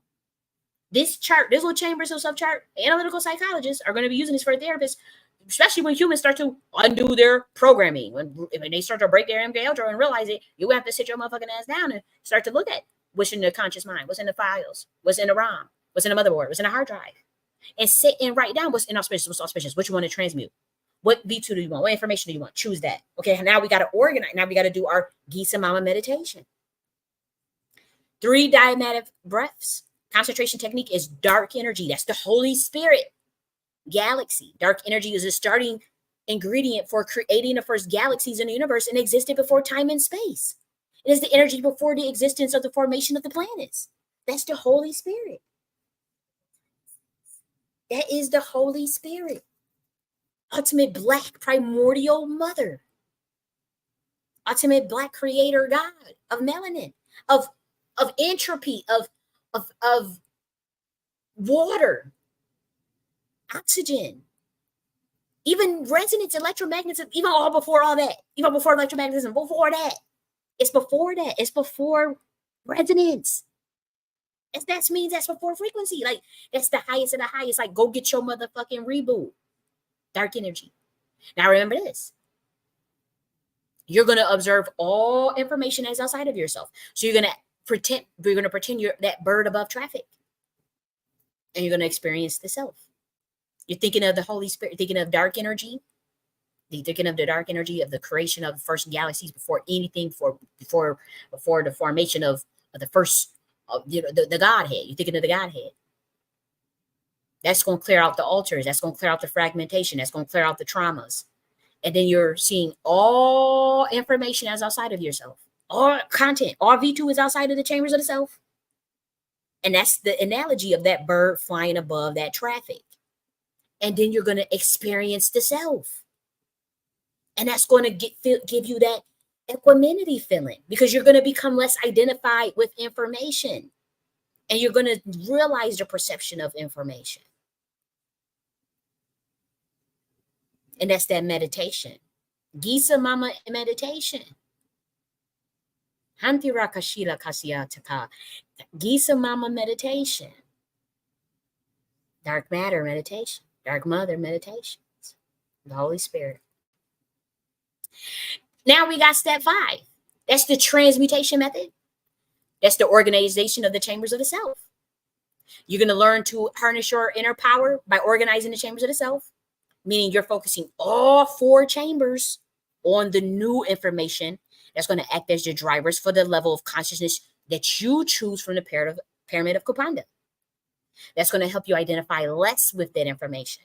And so once you choose that information, you want to consciously choose in the chamber itself, you're going to align all 4 chambers of the mind in one direction using 4 dynamics: mental energy, physical energy, ethereal energy, and emotional energy. Just like the Avatar, the show Avatar, Aang off of the little kid, Earth, Wind, Fire, Water. You got to do just like that: mental energy, physical energy, ethereal energy, emotional energy. All chambers of the mind is going to focus on that new direction. And so your mental energy, that's the thought patterns that's conducive to the new information and research. Your physical energy is the actions, must be tangible, and the time spent cultivating the new information. So that could be to start a new business, buy a new car, undo programming, heal from your mother's wound, or whatever it is. It could be anything. You have to choose that. Ethereal energy refers to the range of spiritual modalities that point towards the new V2. That's usually spiritual practices. Emotional energy, maintaining the feeling that the information is already in existence, building a support system of any kind if possible. And so say you wanted to start an essential oil business, your mental energy, you have your mental techniques. That's your research. That's your apprenticeship. That's your education. That's creating your plan. That's your strategy. That's your techniques. Say it's your physical energy. That's enacting a strategic plan. That's setting your deadlines. That's setting your milestones. Again, that's just for a business. It could be for anything. What if it's just for healing? What if it's just to get over your ex? What if it's to get over the abuse that you experienced as a kid? You still have to apply those techniques. Only you know those techniques. But this is also something that you could use for something more mundane, because we're all humans at different levels of awareness. And so you can't, it's not a one size fit all. That's why this is a technique where nobody is here to try to tell motherfuckers what to believe. This is what we need to do. This is what's the truth. None of it, or else. This is a framework to help people understand consciousness. That's what it's for. Then you have your ethereal energy. Oops. Then you have, that's your affirmations. That may be your meditations. Maybe you do a visualization. Maybe you do a ritual. Maybe you do a petition. Maybe you do tantra. Maybe you do radionics. Maybe you do psychotronics. Maybe you do, different things with sex magic. I mean, you could do whatever you want in that category. You know what you're comfortable with. You know what you know. Maybe you just want to do prayer. Next one is your emotional energy. That is your imagining. That is your shadow work. That could be your therapy. That could be your ancestral work. Healing of the emotional body. And then you're going to look at corresponding action 1, corresponding action 2, things that you have done. Fill it out to make sure you're on the right track or not. And so, this Nakti philosophy, obviously, I was honest about upfront about who I am with y'all for the most part. For those that can handle with the little bit I did share, the Nike philosophy. This is a book that you can get. We go deep into so much. These are all my books. I got a lot of esoteric books.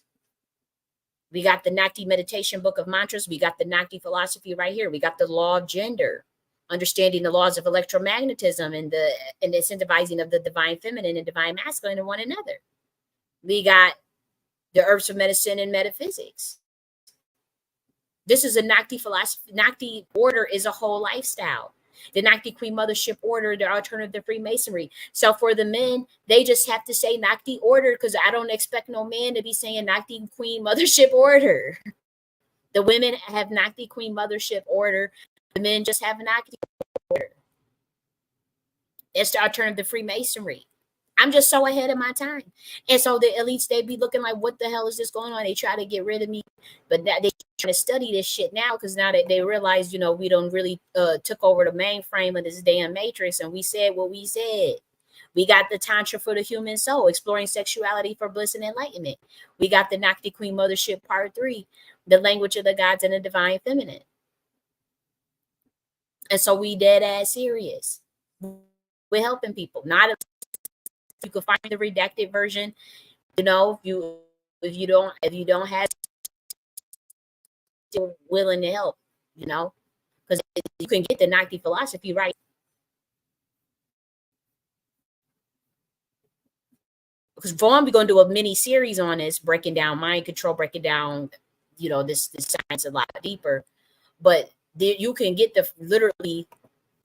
This is the here go the material right here of the Nakti esoteric sciences. Not all of the material.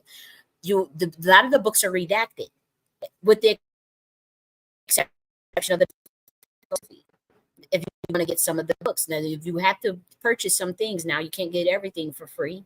That's not fair for me because I already gave y'all a lot. And so you can go right here and then obviously we're not going to wait for this to all load because we don't have time. But that's where you will go and download the Nakti philosophy.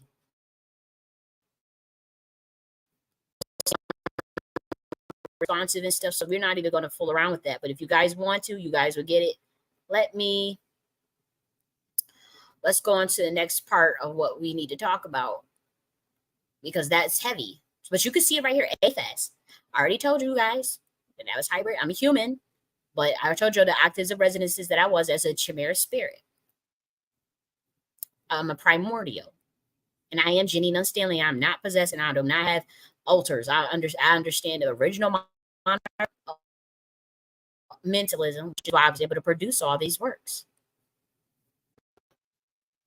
I'm always creating things. I love understanding consciousness and taking here why the earth experience, the life experience before I transmute on to the next state of my consciousness. I'm trying to show y'all it's not loading. We don't gotta just be sitting there waiting for it to load because we do got other things. Now we want to talk about royal names, certain surnames that are connected to the the monarch family bloodlines of Britain. That goes also back to the Roman Empire. I want to make sure that this is still playing.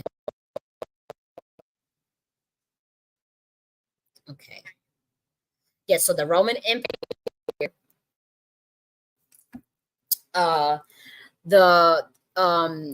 even further back, and they know exactly, where certain people went, where certain people are, who were they going to enslave and swipe certain identities of, who were they going to switch the birthrights of. That was all done through high-level occult sciences, mainly one of them being masonry, whether that be through the bargaining and bartering of certain birthrights, literally the selling of other bloodlines out, whether that be through slavery or through satanic ritual abuse. sacrifice. Those things have happened, you know, and it's unfortunate. And so a lot of the royal surnames of certain bloodlines that come from Masonic bloodlines, it could be the Knights Templar, going back to the Crusaders, going back to um, certain orders, Order of Malta, Club of Rome, uh, different mystic orders as well, Rosicrucianists. Again, there's many societies that we could name. May not be important to get into all of that, but it's a real thing. And so you'll know that by looking up your last name and seeing if you have a coat of arms, seeing if you have looking at the origin of your name. Is it from Britain? Is it from Ireland? If you're a Black American, you need to do this especially. Mainly, we had a bi-directional slave trades, multiple transatlantic, American Indian, and Pacific slave trade that happened to be bi-directional, and there was a concerted effort by Sephardic Moors, by white slave masters, by Khazars to switch the identities of certain bloodlines to mix them up in a very methodical way, even where they would even go to even get certain slaves, which tribes would get enslaved on the American soil itself, who would be mixed up and reclassified, misclassified, what tribe they were even going to go and get for the people they did bring from Africa.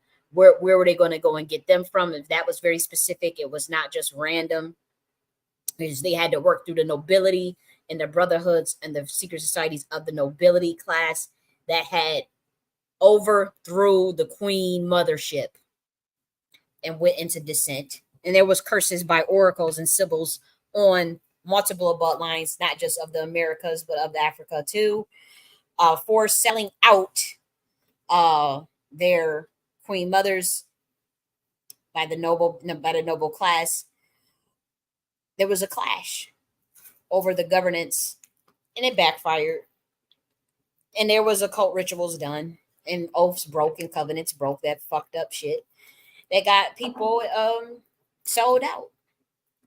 Whether that be one king not liking another tribe and getting rid of them, selling them to Portuguese, or to the Dutch, to the British, to the Germans, whoever, for money, selling they soul.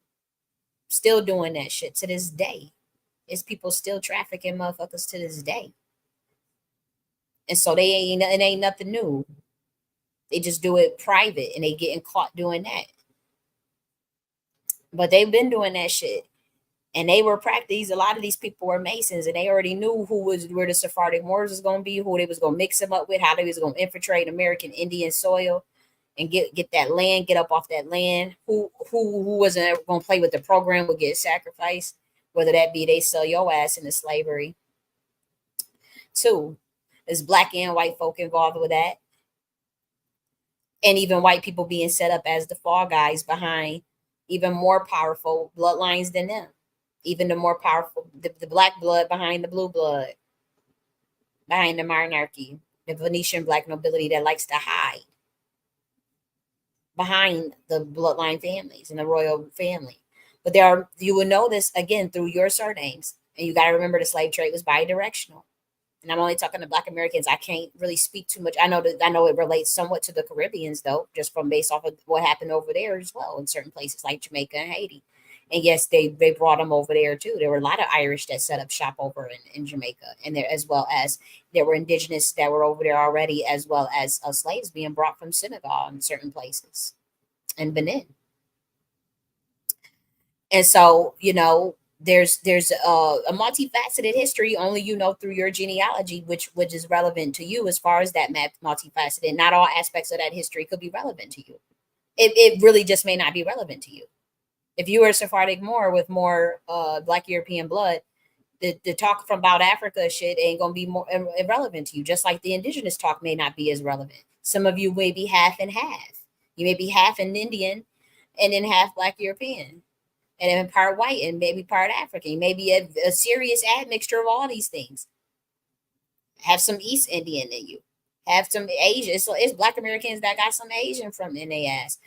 So you got to do your genealogy and focus on what was said in your oral history as well.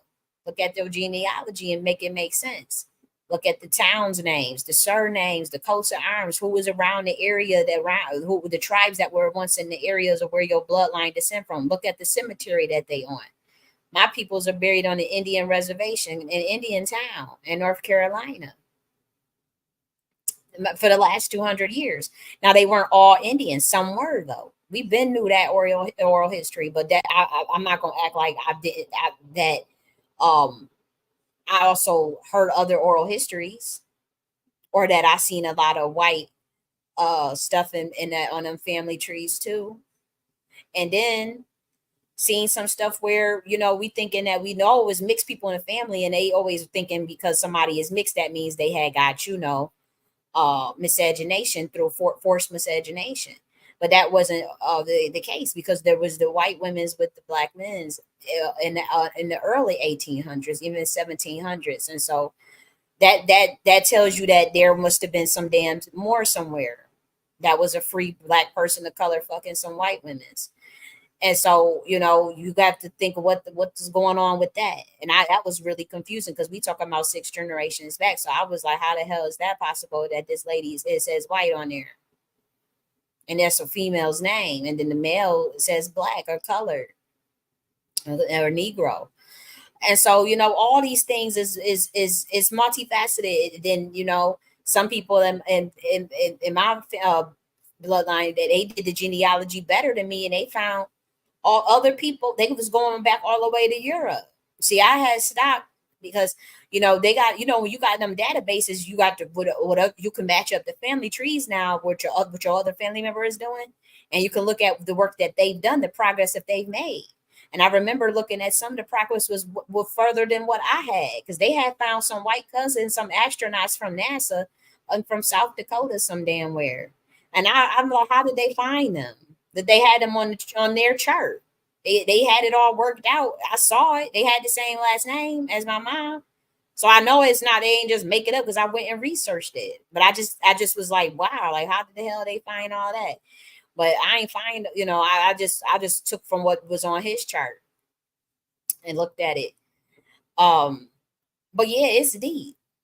And so you got to look at them surnames. And you got to look at that, because now I want to review this right here. I want to review something that I was talking about as far as Black American names in this book called The House of Dimes. Now, we're not about to review this whole video, but we review like how ritual binding occur over people's ancestors in terms of bloodlines, whether that be from Sephardic, Moorish, Black Americans who mixed in with some Indians and Africans or whatever, or who know that they come from Europe or Ireland, that got the coat of arms and traced it back. They know from their own genealogy, from their own ancestral memory, from what their ancestors said. They ain't got to listen to that. None of this shit y'all talking about. And they understand from them coat of arms. And they realize that their name was in this book. Now I'm about to show y'all some shit. We about to look at this, because I'm telling y'all that all Black Americans' names is in this book called House of Dimes. It's called, the book is Dominus Day book, means House of God. And it's a book that was with all these names of our, like literally every name in my bloodline's generation, first and last name, going back 1,000 years. Literally, the names just recycled themselves. That's how creepy it is. Even today's time, the names just literally recycled themselves. The first and the last names. And so many Black Americans' names is in this book. It's a heraldry book of the royal bloodlines, though. But why? But look at the way that they had this in Westminster Palace. And I'm about to show you what was on my ID where I was living in America. And mind you, this book has our names and our last names in this book. When I show you, you about to see how like a spell looks and how a spell gets broken. Pay attention to what we about to discuss. Okay? At least for the next 20 minutes. And follow me, because we about to be going through a book called House of God that was in the Westminster Royal Palace. Now, look how this book was guarded. And then after that, I'm about to show you something. Now, remember this Westminster shit. And the names, mind you, I'm telling you that for the last thousand years, looking at my genealogies and the names of all my family members, their names are in this book. It's like it recycled itself. And it wasn't the only one. I looked up all my friends, all the Black Americans that I grew up with in Buffalo, and they names was in this motherfucking book too. Now I'm trying to show you how masonry works, how somebody would swipe your motherfucking identity and get your birthright up off of you. They get the way in the royal palace and your ass is the fucking slave. But watch this shit right here. And I'm gonna show you my old ID, and I'm gonna show you the grids and the map of where I stayed on that ID. Now your ass gonna try to play me after I show you this. Okay. But let's look at it together. And so we hear these stories all the time of people being amazing, doing good things. Like I gotta wait for the. Let me fast forward it to the 128. Okay, because I don't want to, because I'm just let's just work with me. Okay, right here. We'll start right here. No, they have your genealogy. I told you that every single last name of my family members in the book of the Domesday. Let's look that up. Domesday. You know how many? Same as young Pharaoh's last name is in that book of Domesday. Y'all know that book means House of God. It's a book from the royal bloodline. Let me see if I can find it. Domus.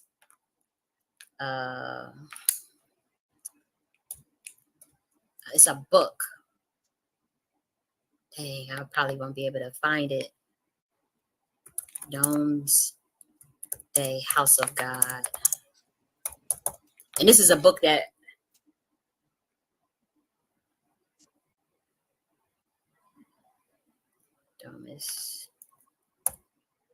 Domesday. Maybe if I spell it this way, it'll come up.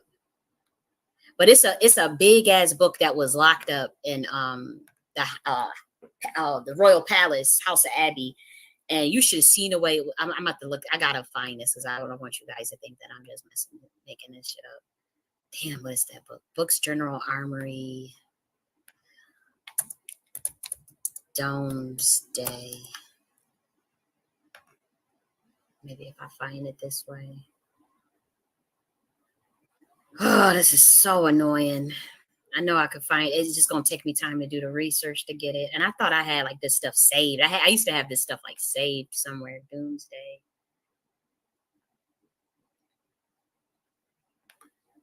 Okay, let's go here.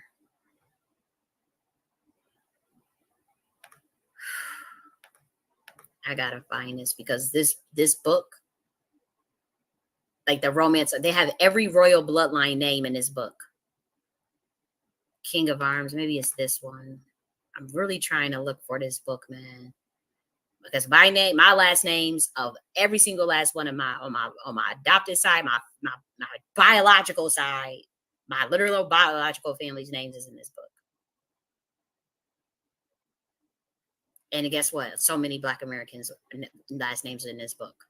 And what I'm really interested in showing you is how the book was guarded, how the book was guarded, and the play, the spin that they put out of when they made the book public, eventually hundreds and hundreds of years later,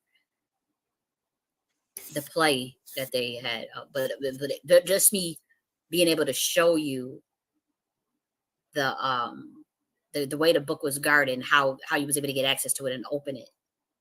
That's when you start to realize, oh, that's some other shit going on. There's some other shit going on.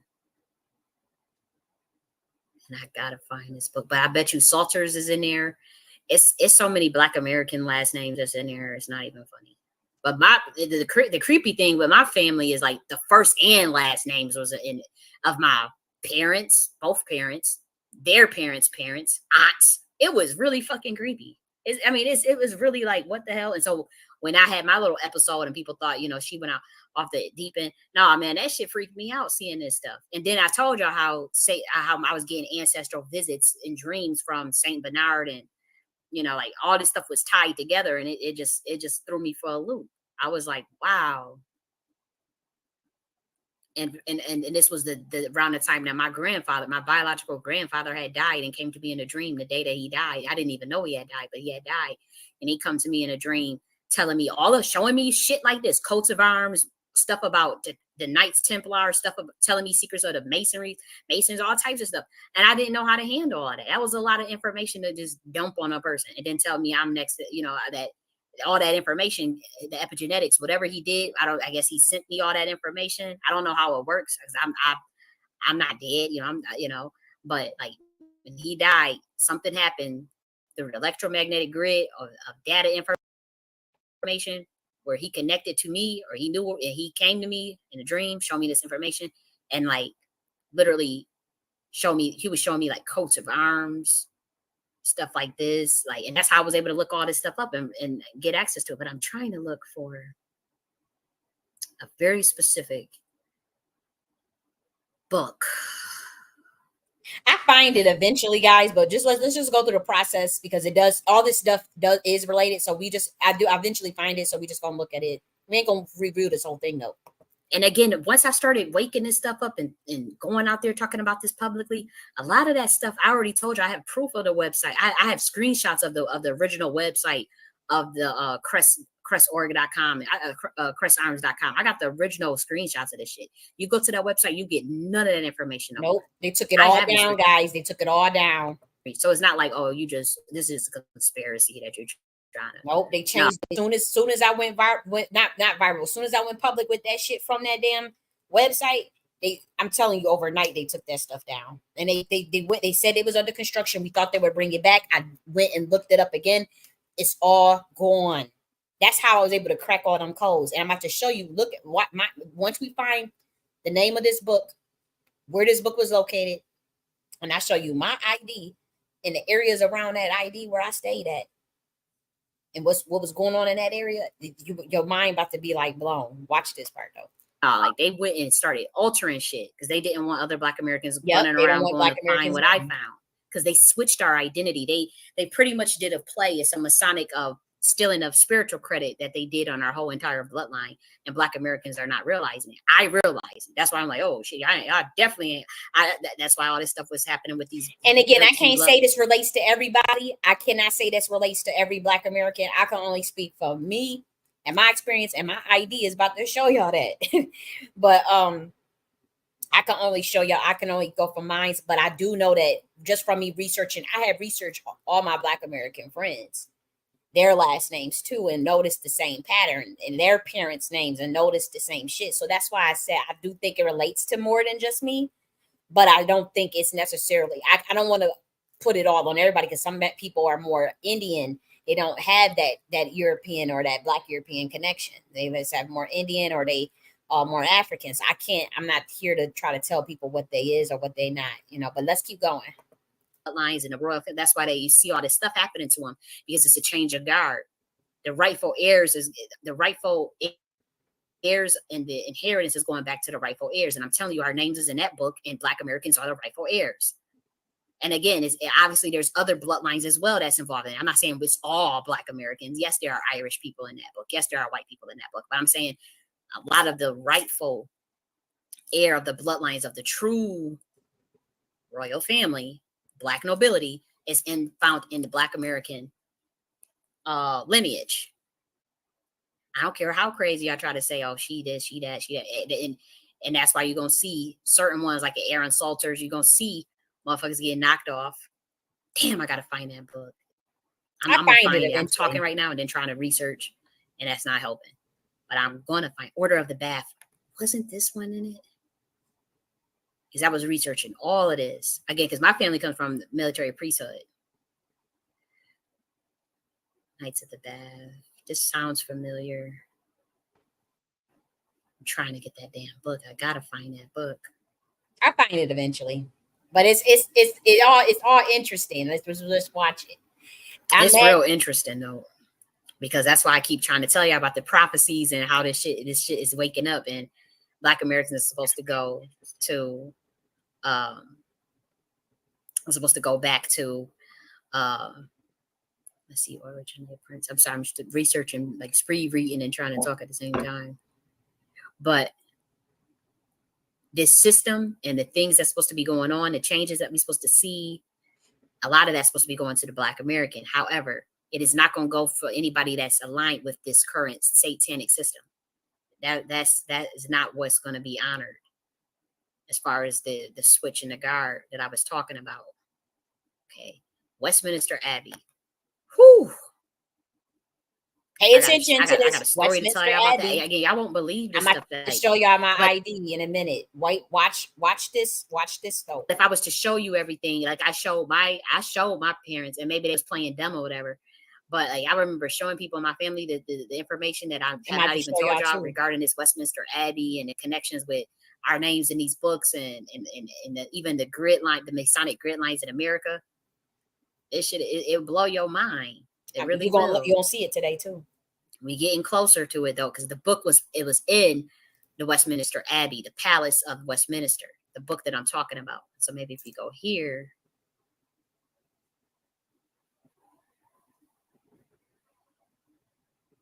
And so what they did was they did like a binding ritual on the rightful heirs who are descendants of Sephardic Moorish royalty, Black royalty, that came over here in America, that set up shop here.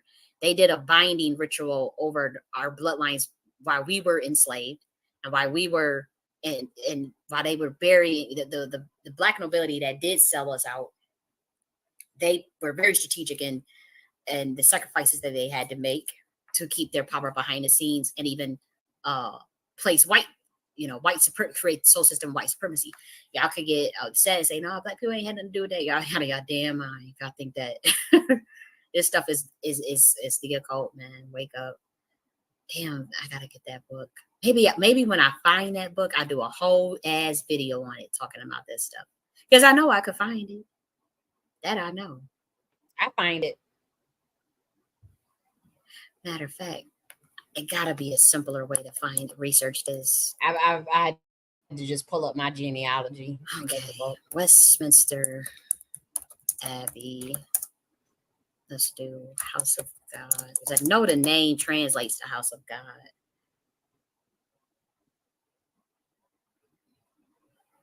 I know it. I know they didn't mess that. I mean, it's like, I know House of God book. Let me take a book.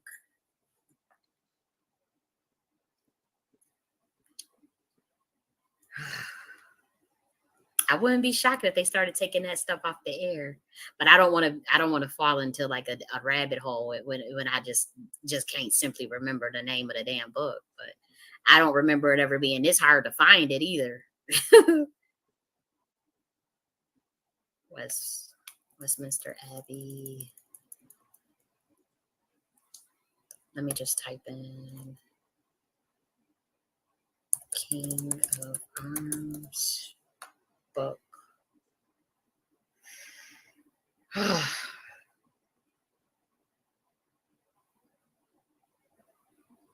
Okay. Fuck it. I'm just going to pull up my records and have to go through, because that is just not making any sense. And then that way, once I get the name, I'm able to tell y'all whether or not there is. Let me just type in this Royal Bloodline. Okay, let's see. That way. Okay, it's Norman Conquest of 1066. That's where my bloodline comes from. That is Worcestershire, Bernard. Okay, the name's associated in Sir Bernard Books, General Armory, Austria Kings of Arms. Okay, let me.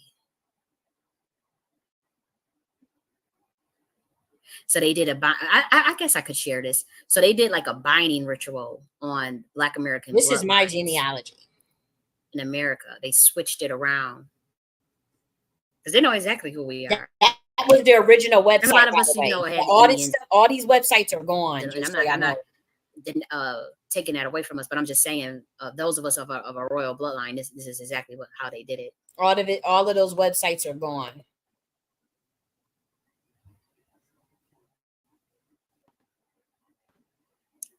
Damn, I gotta get that book. I know it gotta be here. Mullen. See, this was the store I was telling you about. You go to the fourcrest.com right now, you don't get no motherfucking research. All that's like gone. this. You can look it up for yourself. You can go right here, fourcrest.com. It's gone.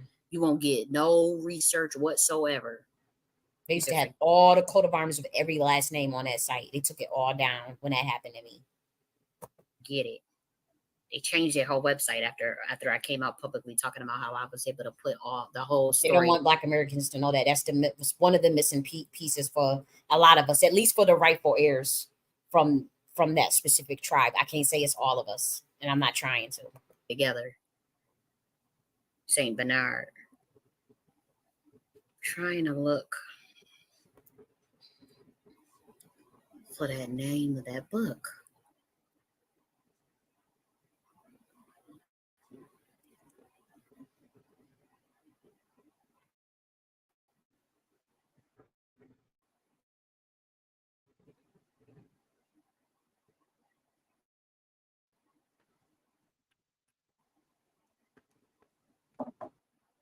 Participated the Jordans is participated in the third crusade. One is my coat of arms. Jordan. This is also from one of my dad's side. One of the blood surname. Okay, here we go. Found it. The Domesday Book of 1086. Knew it. The Norman Conquest of 10. This is the book that That's the book that they're hiding. This is all the stuff that you now that we found the name. Now let's look at the Watch me show y'all this ID. The research on it. Okay. Damn, it was that simple. But okay, here we go. This is the book. So let's see. Okay, so it looks like the research is still the same. I was typing that in. I felt like maybe I was spelling it with two O's. I think that's what it was. Okay, so this is the book that the Black Americans are in. Okay, so let's read a little bit about it. This manuscript was originally known by the Latin name Liber de Wintonia, meaning Book of Winchester. It was kept in a royal treasury. Nice for a piece of land property. I wanted to talk about manuscripts. Talk about where it was housed at, because Wikipedia, they don't give you all of the information anymore. So this book is called "That's the Day of Judgment," Domesday, the Day of Judgment. And so this is very, very powerful if you think about it. Domesday means house of God, the Day of Judgment. So you hear that? And they like, but let me show you. Now, when I was going all off in August 2022, I literally released a book called Judgment before a video said Judgment before I even know all this stuff. House of God, Judgment. The names are in that book. Those are Masonic bloodlines, royal bloodlines. This shit about to get real. Now watch this, because I'm about to show y'all my ID. And keep in mind, it's Westminster Palace shit. It is. So they just put everybody's name in this book and locked it up in a royal palace, right? But watch this. They don't tell you the real reason of why this was there. They don't. It's a ritual. I want to talk to you about, like, okay, so here we go. Domesday Book was preserved in the 11th century to the beginning of the 13th century. This is 1,000 years of history, by the way. In the royal treasury at the Winchester Norman King's capital was often referred to the book or the Roll of Winchester. When the treasury moved to the palace of Westminster, probably under King John, the book went with it. Westminster. Now pay attention. I want to talk to you about like the locks that they had on this book. The lock. No, but that's when we got to get to the locks in order to get into it. So, okay, the Domesday chest, the German-style iron-bound chest of 1500, in which Domesday Book was kept in the 17th and 18th century. Binding. Okay, binding. I want to see if they have the way it was guarded, because this was like guarded like 24/7. Yep, it was guarded 24/7 by guardsmen. So this is how you know it was a spiritual thing. I don't know if they talk about it on this Wikipedia. This was the binding ritual that they did too, by the way. Again, y'all can't see the play because y'all just gonna look at it from a 3D round. Now, this was some other shit. This book mean House of God. This book mean Day of Judgment. And then I'm on the internet 2 years ago when I discovered this stuff, talking about is Judgment Day and all this stuff because of quantum entanglement session with God. Oh, please. And my first and last name, all the names of my ancestors is in this damn book. I gotta show y'all how it was guarded. Yeah, watch 1086. This is a Roman conquest. This is, believe it or not, they don't tell you everything, but this was. I don't even know if I should be getting into all of this. This has ties to Masonry, to the Masons. Y'all already know that. Y'all should already know that. And the Crusaders and the oldest government Templars. Archives, fixed questions. I'm trying to show y'all the locks on it. Increases control over the land.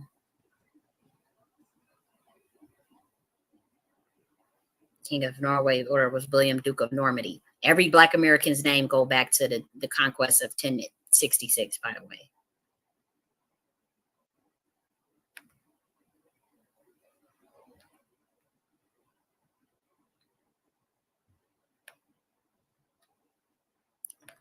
Damn, I'm trying to talk about the locks. They had locks. Scared or dared to even think about causing trouble. Shortage of money. I eventually find it. Trying to, we got to get to the breaking down that Jaguar right shit too with the Orlando Brown interview.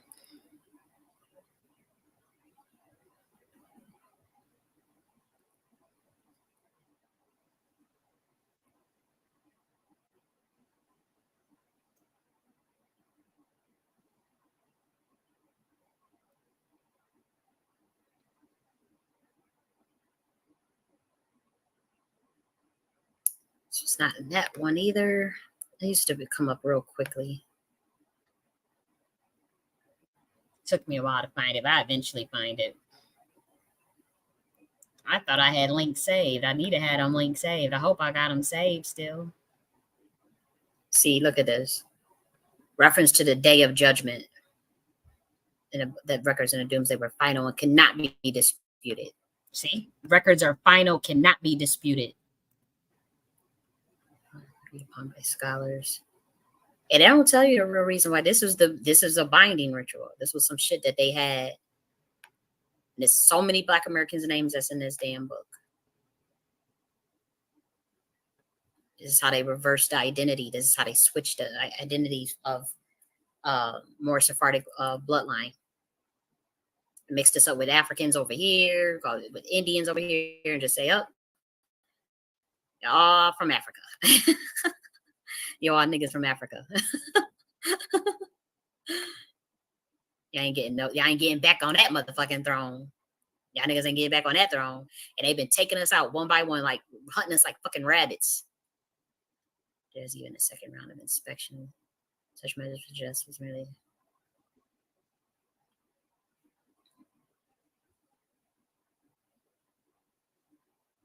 I'm trying to get. I want you to see how guarded this book was.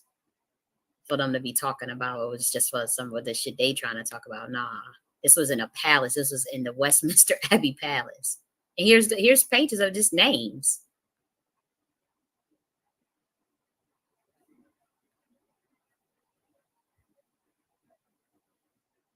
It's a feudal system. Damn, I gotta find a way they had that book. Guarded. Gotta find it. Because that's when you be like, nah, there's some other shit going on.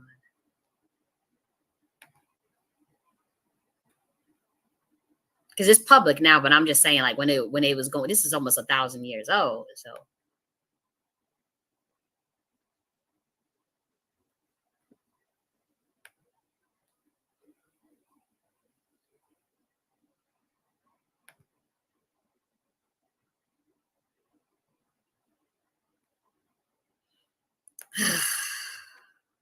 It's so annoying.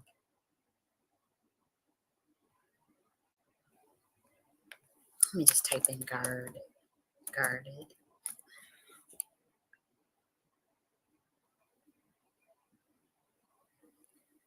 Maybe I'll put treasure chest because it was at the treasure chest.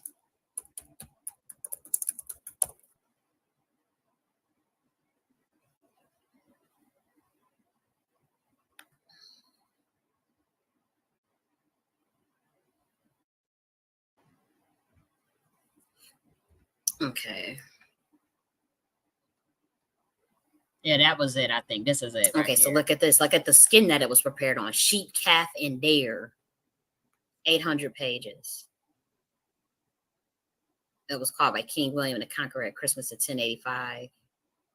How defense was organized. Come on, this is a ritual.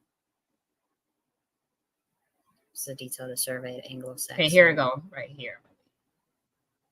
Here too. trying to get the chest. Okay. Okay, let's see. Doomsday Book has been considered one of the country's greatest treasures. It was originally kept in the Royal Treasury at Winchester, but then was moved to Westminster Abbey. Royal administrators often referred to Doomsday when they needed to establish rights and privileges. From around 1600, Doomsday was kept in its large wooden chest, clad iron and reinforced with iron stripes. It had 3 different locks for security, and 3 different officials held the key. It can only be opened with their consent. You see 3. Okay, just so you know, 3 different locks for 3 different officials held the key, clad in iron and reinforced with iron stripes. This book with your motherfucking names in it, Black American names in it. That says House of God. House of God, Day of Judgment. Come on. Made of sheep and look at a black person right there. Wake your motherfucking ass up. Look at this. This is the Doomsday Book with a black Moor right there. Right there. They don't hide this shit. They put it right in front of your face. I gotta take screenshots of this shit, man. I actually gotta save this. Because this is what I was trying to wake up 2 years ago. And I was trying to say, like, this is what they are. This is what they used to do a binding ritual on Black American lineage. To switch the identities. The white people that are in power to hide the Black nobility. They completely sacrificed the Black nobility. Part of the Black nobility was sacrificed in America. This is why you see a lot of the situation with us being plummeted into Section 8 and the projects and stuff. But then they hide behind the scenes and they run this system with white folks. And it is a system based on bloodline. They don't give a shit about race up at the top. And I know that for a fact. That's why they don't. That's why they be trying to knock my ass off, because I know too much. They don't give a damn about race for a fact, black or white up at that level. That's why your Black Congressional Caucus don't give a shit about you. That's why it's deeper. It's 2 sides of a secret society that's warring with each other on a bloodline. And one has been totally lost, totally out of the loop. And they've been that's the real situation that's going on with this P. Diddy stuff. It relates to this. It has nothing. They trying to frame it on race on the 3D level, but it's spiritual. It's deeper than what you see. You off like rabbits, because you don't know who you are. And then the ones that do know who they are, you took a deal, you took a contract, you took an oath, like Kanye West just said in that interview with Ty Dolla $igns and the other guy, I forgot his name. He said, yeah, we kings, but once you sign that contract, you sold out your whole kingdom. You sold out your bloodline. He ain't lying about that. He know exactly what the fuck he talking about. That's what I was trying to wake up in 2022 and again in 2023, because I saw it in the spiritual realm as a prophet. This is what I saw. Like I saw this book. My ancestors, I'm gonna tell you this real quick. My ancestors, black and white ancestors, a white grandmother, I told you about my sixth great grandmother on both sides of my biological family is white. And black patriarchs, Moors, came to me in St. Bernard himself in dreams and gave me this information. How would I know? How would I know to go and look up and research this shit? They said Doomsday. They told me to look this stuff up, and I looked it up. That's why you think I was able to find all this stuff. They came to me in dreams and gave me this information. They was like, there's curses on these bloodlines. They switched identity. They were showing me all this shit. They were showing me all this stuff. Here it go right here. I already showed y'all. This stuff was part of it. Then remember I told you we've been looking at it earlier. Sir Bernard Burke's General Armory, Ulster Kings of Arms in 1884. Sir Bernard. That's also one of my surnames, just so y'all know. This is forcrest.com. They don't have this. If you go right now and research this, you will not see it. You won't see they always have a goat to represent these names. These are Masonic bloodlines. They took this site down once I came public about this site. Forcrest.com. The site is still up, but you ain't getting none of this motherfucking information. You see all this stuff I was telling you, all this information like that? Doomsday Book of 1086. You ain't getting that motherfucking information, because that's how you break a contract or an oath that a family took. Now, this is my adopted family. Look, that same goat type ram, these horned figures. Except for the Jordans are Hebrews. Bernard is the bear. St. Bernard came and smacked my ass up, gave me this information. Like, wake your motherfucking ass up. Look at this. Lunar energy. Look at this. Another horned animal. So this shit is dead ass serious. Like, y'all gotta stop playing around. And yeah, I'm sharing it. I don't give a damn, because I had tried to wake this up and people was swearing up and down I had just lost my mind, but it's all gonna come out to play. It's all coming out. I'm telling you, Saint Bernard came in the dream and gave me this information and told me to look all this stuff up. And that's how I was able to. Pay attention to that, right? Westminster. Look at this. Pay attention to that. Y'all saw that for yourself. You saw that book was in Westminster. Now, I just told y'all my surnames was in that book. We about to look at something right quick. Now, mind you, this is my ID. It's an old ID. What does that say? My name. And what it says, Westminster Drive, right? Westminster. Just pay attention to that, because we about to take a deeper dive, because this is still nothing. You just need to know that say Westminster. You see my date of birth, 1/22/1992. You know, I already know my real name. Now let's look at this.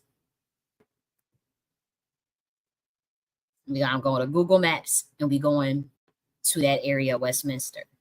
Now, obviously, we're still on Westminster, but we're not at the address that you see on my ID, but we know what Westminster Drive is. This is Westminster Drive, everybody. You see it. Let me make sure that it's sharing. Oh, is it not sharing? Wait a minute. Wait a minute.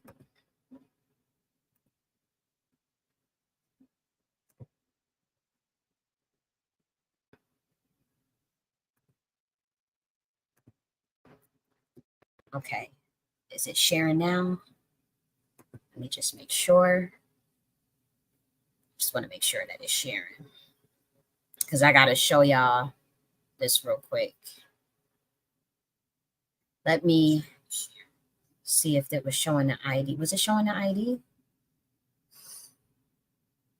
Yeah, I know that book said Westminster Palace. Let's just show it again, just in case it didn't, because I can't rewind to be able to see. So let's just do it again. Share this one. Okay. So you see the ID. Let's just show it again, just in case it didn't. You see the address. And you know what we just talked about with that book. Now, you can go look these names up for yourself. You see it? Now watch this. You know what Westminster Drive is at. Okay. This is the street that I was on, Westminster Drive. My dad's name is James. Where do you see? St. James right there. You see King David. You see Solomon's Drive. You see Saul's Drive, and you see Trinity. It says St. Mary's. That's my mom's name. That's my biological mom's name is Mary. My biological's dad name is James. Y'all know both of these names are in that book, by the way. You see King David, you see Solomon, you see Westminster Drive. But look at this, it gets even creepier. You see Rich, we said Westminster Drive. Mind you, my last name, my middle name used to be Ann, by the way. You see it, Ann. But look at this, Abbey Court, Westminster Abbey Palace. Ann used to be my middle name. You see George Washington, Ann. You see James, that's my dad's name. King David, Solomon Drive, Trinity, and Mary. That's my mom's name. Saul. Mind you, like this, I did not purposely move on this damn address. How would I purposely know to go here? Westminster Palace. And y'all just saw that book I just showed y'all. My first and last names of all of my family's bloodline is in that fucking book on Westminster Palace. when it was housed in Westminster Alley. How did I end up with this on my motherfucking ID? Wait a minute. Is it not sharing? Hold on. Here we go. Let's look at it again. There we go. Let me make sure that it's sharing. Because that, I'm telling you, they gonna try to, they messing up my stream on purpose because they don't want this shit out. Look at this. St. James right there. Here's Westminster Drive. Let's go deeper. Let's do it again. Abbey. Westminster Drive, Abbey. This is where I stayed on Westminster Drive, right by Abbey, by the way. I walk. There's St. James. That's my dad's name. This is King David. Here's Solomon Drive. Here's Trinity. And then here's St. Mary's. That's my mom's name, Mary. There's a Harvest Tabernacle. Matter of fact, there's a Masonic temple right above one of these areas, actually. One of them. George Washington, Westminster Drive. Look, it's right be on Google Maps right now. This is you see it right there. You can look that up for yourself. It's connected to St. James, King David, Saul, Trinity, and St. Mary's. That's my mom's name on Westminster Drive in Abbey Palace. Mind you, all of these names is in that book. It was called House of God, Book of Judgment. In that Westminster, that's housed where? In the Westminster Abbey Palace. And this is where I was staying at Westminster Drive in Abbey.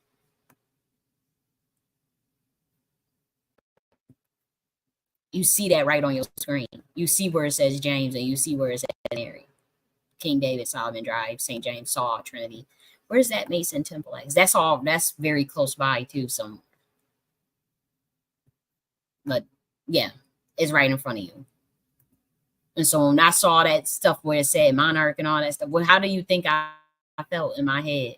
And now you see my ID says Westminster Drive. You see it in front of your screen. And this is where I was at.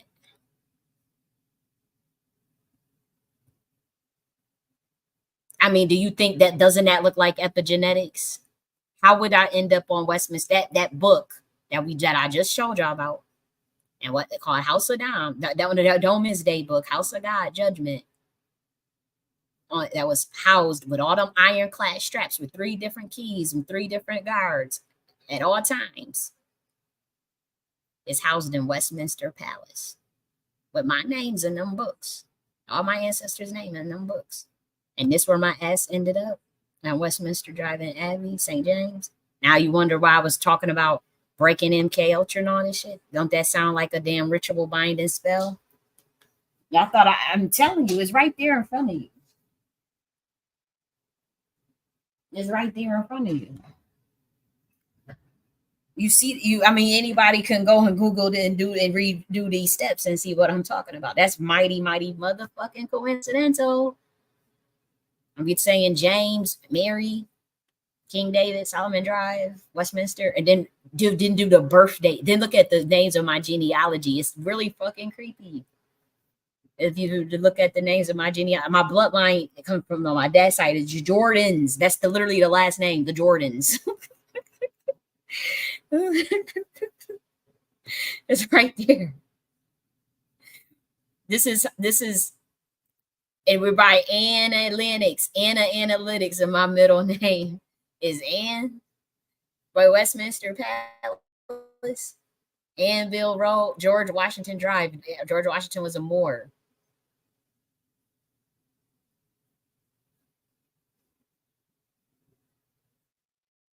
So how do you think I felt looking at this?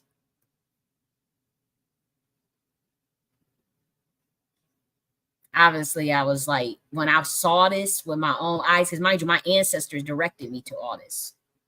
They woke this up to me because they said, wake your motherfucking ass up.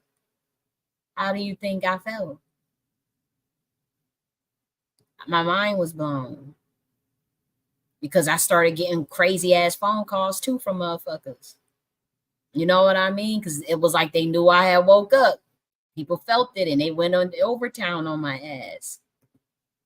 That's when I found out that they had put me in this program and shit or whatever was going on. I just knew something was off. Hezekiah Way. You see it right there. Hezekiah, Solomon's Drive, Trinity, King David, St. James. That's my dad's name. Mary is my mom's name. Spirit of Truth Ministries. And so it's right there in front of you. And then I'm trying to figure out that Mason Lodge is somewhere around this bitch. I know it is because I saw it. I saw when I was looking it up. It's real close by. It's real close by. That's what I'm trying to look for. I know it's like on Solomon Drive or some shit. So you're not about to sit up there, and try to play. This is on my ID, and I just showed y'all that book, Domus Days. In the Westminster Palace. That book was guarded. This book was guarded in the Westminster Palace. It's right there. Let me show you right here. It's right there. Domus Day. Look this up. Your names is y'all just saw that black ass Moore just sitting right there. And I'm telling you, my ancestors came to me in dreams and gave me all this shit first. They came and said, look this shit up. Like, wake your ass up. That's really, you know what I mean? And so when we talk about like breaking programs, like MK Ultra is also a spell. Because you got to figure, you got 3 generations that shit can pass on through. I've heard stories. I've heard stories from family members. I know for a fact that they went through satanic ritual abuse. Textbook, the stuff that they explained to me sounds so crazy. Thank God I ain't never go through nothing like that. But I'm like, oh shit. And the things that they went through and how they were sacrificed. I know I've had to research what satanic ritual abuse looked like. Then I'm looking and I'm like, these are all the stories that my family that I grew up hearing from my biological family telling me shit that happened to them. They went through satanic ritual abuse, sex magic, the sexual abuse as kids, all that stuff. That's all systematic. It's deep. And I remember they said, you got to break the spell. My ancestors were saying, you got to break the spell. Okay. So now we go and look at Jaguar, right? And Brown is a victim of MK Ultra. He's also of royal bloodline. He is also very special. When he was playing as a kid, he was born into it, sold into it. If you're born into it, like I said, you get a pass because you didn't willingly go into it, the industry. As far as like the satanic ritual abuse, and there are people that voluntarily go into that lifestyle for money, and he wasn't one of those people. He didn't do that. But there are people that do. They sell their kids into it for fame and fortune, and sometimes it's to get them out of a contract. Sometimes they have to offer up somebody to get out. And so a lot of times, like the kids, the famous kids, they are already monarchs because their bloodline has been traced, and that's how they get picked, anyways. Like even to go to certain schools, like I went to Columbia University. Columbia University is heavily involved with Monarch program and MK Ultra. Everybody knows that. Like there was just somebody that was just doing massive research on this program. He's a researcher. He's a hell of a good researcher too. And he was showing how Columbia University was involved in a lot of the MK Ultra stuff, Monarch programming and stuff. That school it's called originally King's College. It was for the royal bloodlines. I went to Columbia University. And so that's what they do. They keep track of all their royal bloodlines, even if they want to mind control them and run them as a slave, or a beta kitten slave, whatever. Some of them are just pure sacrifices or bloodliners, or that's where they start to like traffic the humans and traffic certain people. Like even when I was in foster care, I told you I thought foster care was the best thing the United States had. I didn't have that experience that other foster care kids had. And that's why I never talked about it, because it made me I didn't want to come off like bragging or something, because I didn't want to hurt nobody's feelings, because I thought that was everybody's experience as a kid. I already talked about that on my channel, so I'm not going to go through that. But they know who's a bloodliner, who's not, what's going. They do put people in programs based on their IQ. They put people in programs based on what they feel you're going to contribute, or on your bloodline, on your gematria, your natal chart. They look at all of that if you become a ward of the state. And see, Orlando Brown case, his family probably, they had a contract or whatever they wanted to do, where they know that they was going to offer him up. And they passed him around in that industry, fragmented his mind through what? The MK Ultra ritual, which is for kids. They were using that on kids illegally and using sex magic on them to open up their pineal gland, to insert altars, to traumatize the mind. He was passed around. He has told us about these stories. And see, what Orlando Brown is, he talks very coded, and he has to. And it is hard to understand him. And he wants that by design, because he knows how to speak to entities that are way above humans' pay grade. And boy, did he do that yesterday. And like I said, I don't get spooked easily when it comes to shit like that. Just watching some interview. And I ain't gonna hold you. When I first was listening to this shit, I said, oh, here they go, the crazy motherfuckers. But I have to say, after the 36 moment, a principality came through on both of them. And he was talking at like a 45D level. I don't expect barely any human to understand him. I barely could get it. I had to look through almost every single last comment to put because there's people that understand him. There's people that could break this shit down better than I can. And they knew exactly what he meant. What confirmed it is because I felt it in my soul, and I had to look to see if anybody else caught it. And literally, I would say about only 3 people caught it. Mind you, look at this. It's 12,000 comments. I went through 8,000 comments. That's how my mind scans very quickly. By the way, it's like a transducer supercomputer. I went through 8,000 comments yesterday. Only 3 people picked up on what I felt yesterday and broke it down in such an eloquent way. Big ass paragraphs. Thank God for them. 3 of them. And that's how I knew. I said, okay, he was speaking to the angelic realm. He needed to get something out to a certain dimension about what was going on. And he pretty much was telling us not to fully trust Jaguar, right? I'm not saying I agree with him or I don't agree with him. I'm just letting you know he needed to get it. He's dressed in black and red. He's letting you know what time it is. He's dressed in black and red. At a certain point in this interview, he gives them shades. That's a ritual. Shades are reflectors. They protect you from anybody opening up a portal. Only 3 people was able to break this down and translate what I saw in my mind and translate it into words. And it was so powerful. And it spooked me, because I actually could see whatever he said or whatever he opened up in him as far as the portal.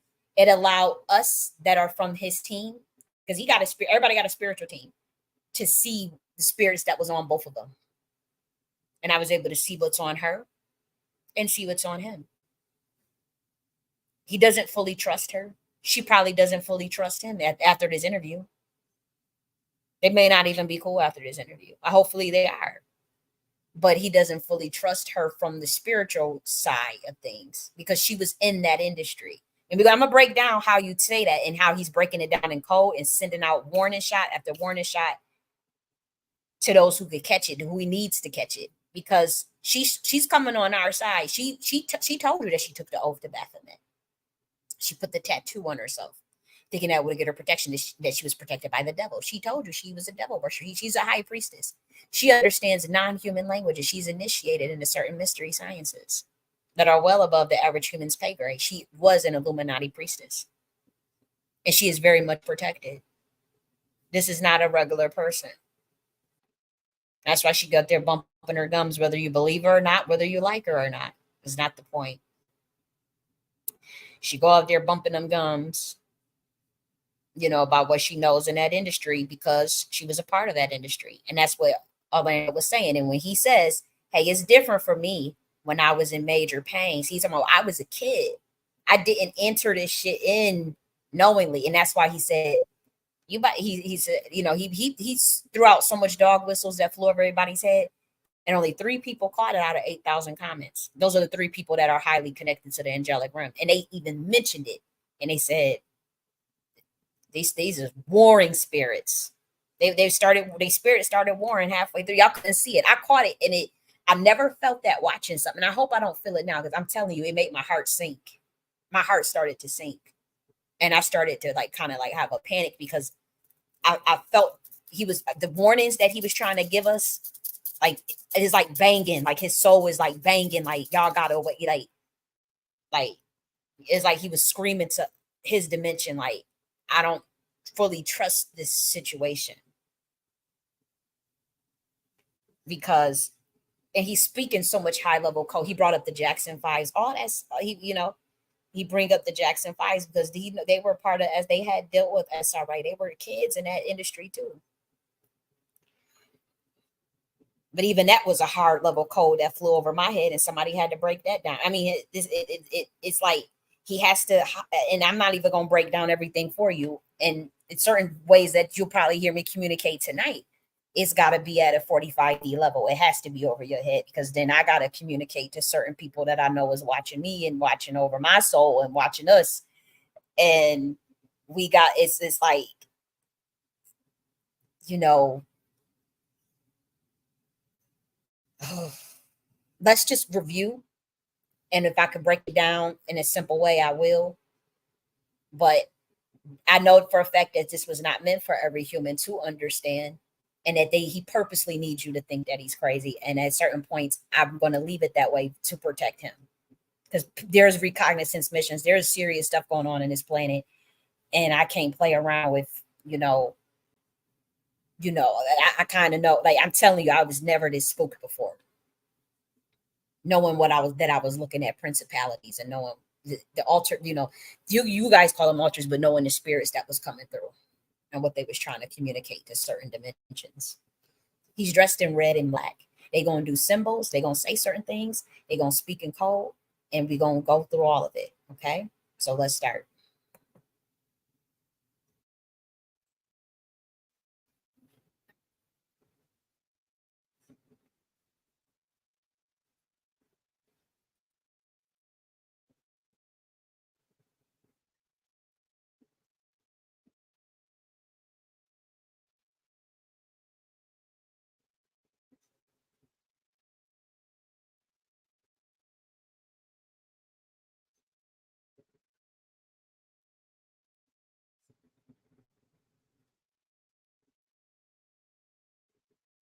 That's the secret. See how she looking at him?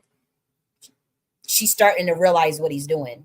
She was all good up into there, but you just look at the way she started looking at him and the energy that roars with her. She admitted that she took the oath to the Baphomet, but that she had a tattoo of it, and then that she took it off though. She well not took it off, she covered it with something else.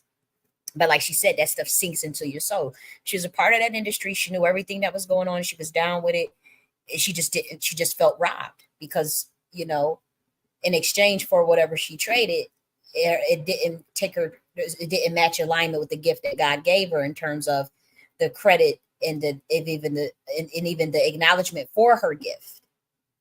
But she was in that, and so he's going to throw certain dog whistles out there where he says it's different with me. I was in major pain. He's like, I was a kid that got forced into this, and you willingly went into this as an adult, and so he kind of feels some type of he doesn't feel like he could fully trust her from that, and he knows how high up she's in there as an Illuminati priestess, high priestess.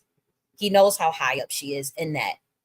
Now, it doesn't matter about the fame or the money as you guys would think. It's about the kinetic energy. He knows he's dealing with a Nagai serpentine priestess. And you could see it in the hands and in the face, and you could see it in the energy. They start to war with one another spiritually. It may not be that deep. Again, it could be just, I think it's just subtle, like a little bit of tension on both sides. And I do think that she might not even fully trust him after this. So let's continue to look.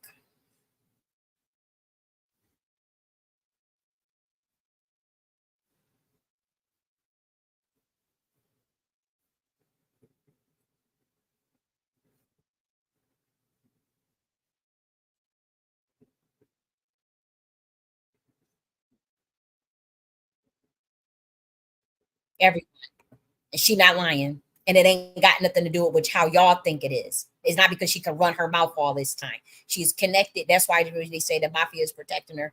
It's higher up. That's way higher than the mafia that's protecting her. This is all orchestrated, and that's what Orlando was trying to tip off. Like he think she might be controlled opposition. I'm not saying she is at all. I'm not saying she is at all. And I do think she's trying to change it. Like she said, she walked away from that shit, wanting to expose it and get up. She's upset at certain people. She walked away from the Baphomet. She's trying to go to the other side. He doesn't fully trust it though. And he's letting certain angelic realm, certain dimensions of the angelic realm know that he doesn't fully trust it. He doesn't. That's clearly, and he just put everybody on notice. That needed to know that. Not the public, because I know the average human is not going to understand what he's saying. And ain't nobody going to really watch my channel to see what I'm talking about. So that's not for everybody. Like I said, out of 8,000 comments, only 3 people knew what we meant, and we felt that in our soul. Because Orlando Brown is a baby in the spirit's eyes in terms of his innocence of his soul, believe it or not. Like I know y'all say, oh, he was in the industry, he drank and he doing this. He was a kid that was groomed into that. He was thrown into that. He was sold into that. He was sold into that. When you're a kid and child star, they are passing you around like that around the industry. Your parents have sold you out, or the bloodline, whoever you sold you out. And so he has a high level of protection of that same light that was on him, even though they have scarred him, even though he's traumatized, even though he's been brutalized in that industry and harmed. He's still connected to high to the light. He's connected to the heavenly realms. He didn't willingly accept no back. In fact, he walked away. In fact, he's not involved. He's throw out a hell of codes of what he's against and like to play crazy. Now let's continue. That's what she say. Everybody, she was doing and the thing is, people will can look down on that as far as like somebody using. They always get very powerful Black women and very powerful melanated people, those powers that be, to do the ritual because they have the light codes to understand the mystery sciences and to activate them. Some of that stuff is still dormant. She understands those languages. She's initiated in certain things. Don't let her fool you. And we about to show you.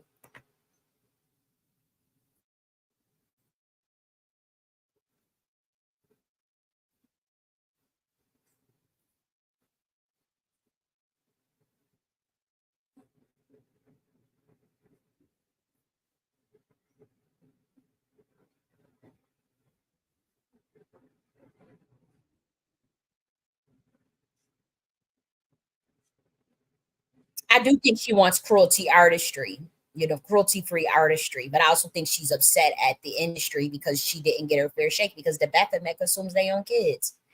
And so, she's, I do think she got a chip on her shoulder, rightfully so. She's a talented woman. I hadn't heard from her my whole life until I saw her talking about the celebrity stuff. No, let's be real. I didn't hear her sing my whole life. Like, who would have known she was that deep but they do have their people that work that deep in the industry as priestesses, as principalities, as people that do that know what the inside works. And then also she was a sex worker, a dominatrix. And we about to show you how she about to communicate in her stuff too, because she tells him, I understand languages too. She pulled that amulet that's around her throat up. You about to see, watch. They put on the shades, he give her the shades.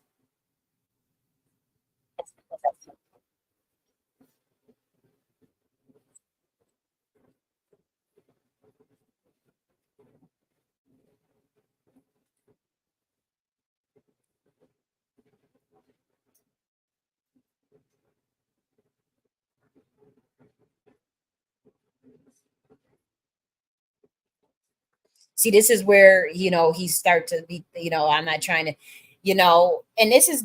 Let's just carry on because he's dressed in red and black. Look at the bracelet that's on. This is not red and black is a very important color for certain bloodlines. Okay, there's our information has been stolen, and people think red and black is associated with whatever, but red and black is not associated. It is not associated with the way we see it. But it's very important colors.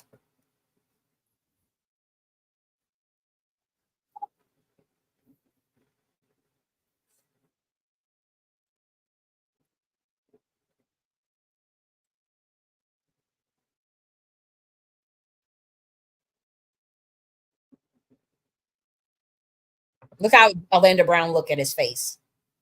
Look at his face, and then look now. This is where he start throwing codes out.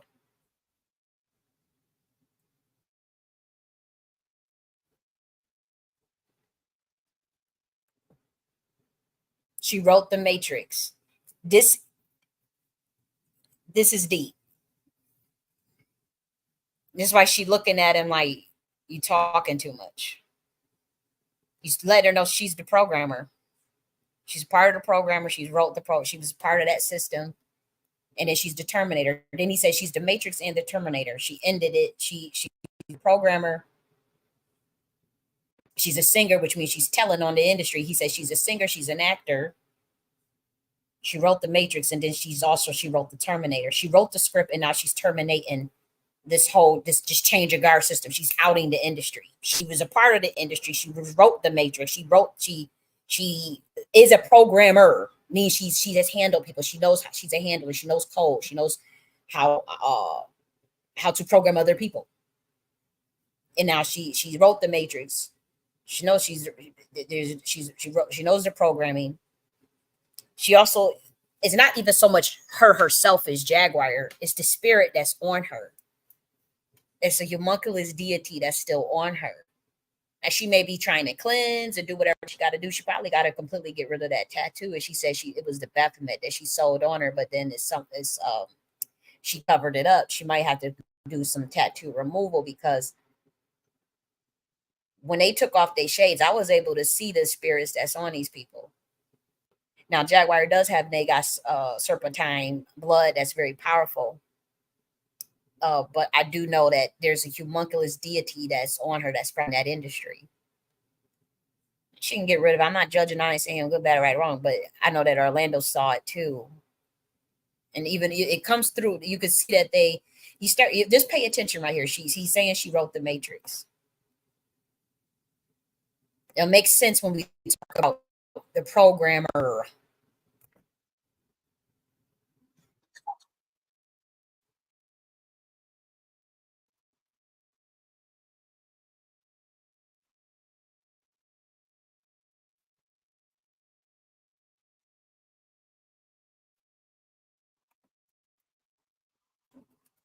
Black woman wrote the Matrix, but she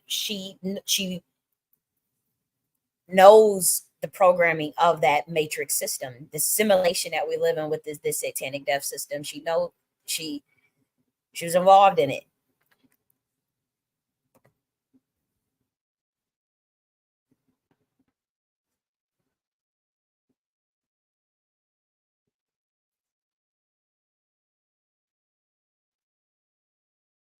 666 sign. Look at this. Look at the sign. Pay attention. If there else stuff is gonna go over your head. Now he recognizes the spirit that came through her.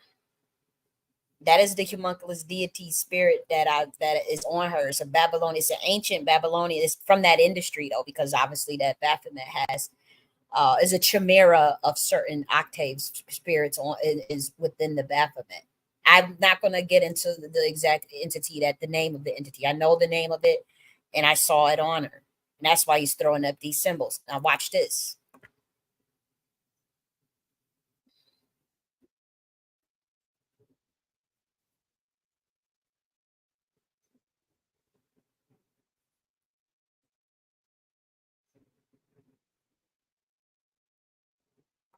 You do music. You're a singer. Now you music. Who do music? Lucifer. Then you wrote the Matrix, the primordial. It's going deep. He's seeing something on her. It's like it's a spirit that he knows, and it is now it's a mixture because she does have a primordial energy on her too, from her natural bloodline that she was born with, and then there's also the homunculus deity one that comes from the industry, from the Baphomet, and her initiations into different priesthoods and knowledge of certain sciences. He said, "You a singer, you do music. You a singer, which is you're a teller. You're telling on the industry, but you wrote the Matrix. But you know you designed this simulation of this program and knowing what was going to happen. And then you're gonna say you terminated it.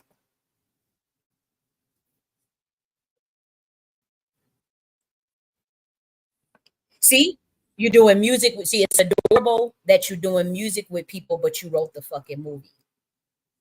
So you telling on people, you was in the movie, you was a part of the program, you were the programmer, you wrote the fucking program. Now he's talking to more of the spirit that's on her.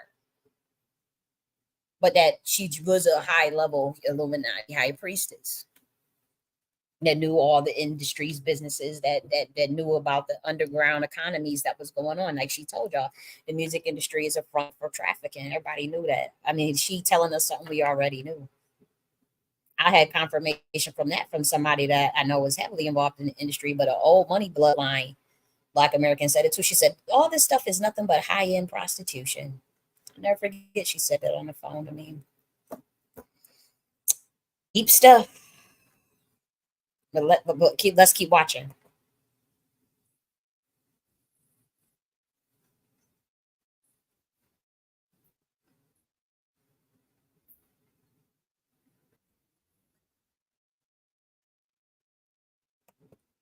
See, you're fucking crazy. Like you participated in all that stuff. She knew all that stuff that was going down with the kids and all that stuff.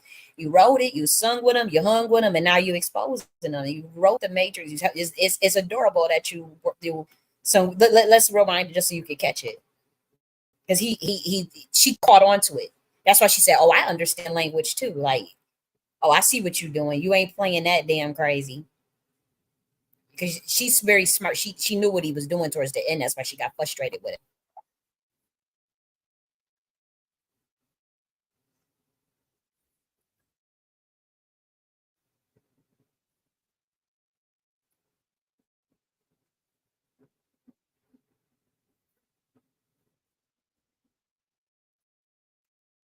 It's adorable that you're doing music with people, but you wrote the Matrix. Like now you telling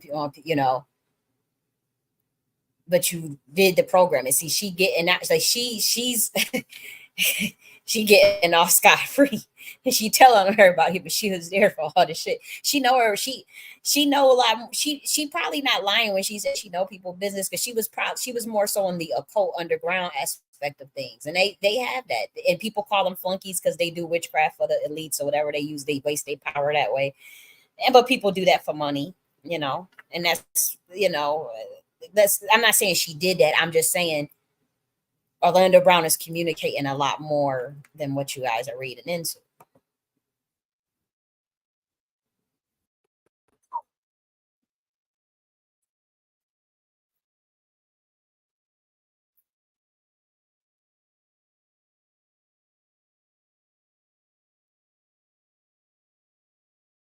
You see what he's saying? You wrote the Matrix and the Terminator, because she telling everybody she ended the industry. She single handedly bringing down that industry. It's not single handedly. It's a lot of spiritual backing, and it's a lot of other shit going on. That's not necessarily just her, but she opened up the door on a lot of shit.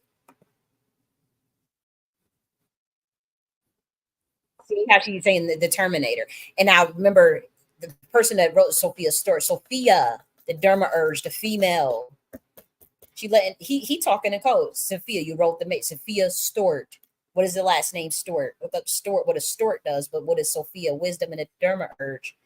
And for the occult though, when they talk about the Matrix and the Terminator, we're talking about destroy creator. I don't know if I want to go there. The devil as a female, Satan as a female. Um, Sophia got a bad rap in the Gnosticism. As far as we know Sophia as wisdom and the Sophia the goddess, but Sophia is a play on and there's a sect of Gnostics that don't see Sophia as a good thing. They see it as the representation of the fallen Dharma urge, the fallen system, the Matrix itself.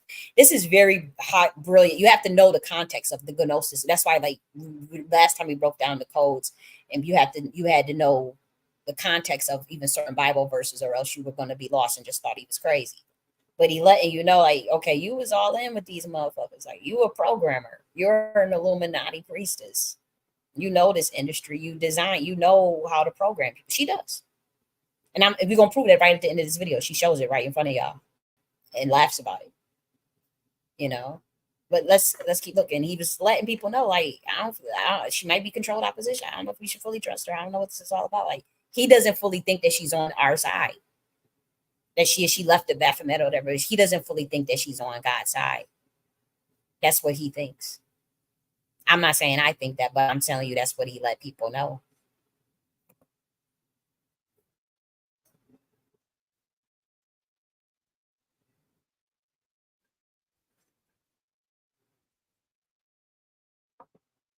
And see how she looking at him? Because he's computing. He knows his altar is out. He knows she knows that his spirit can recognize who the real spirit is on her.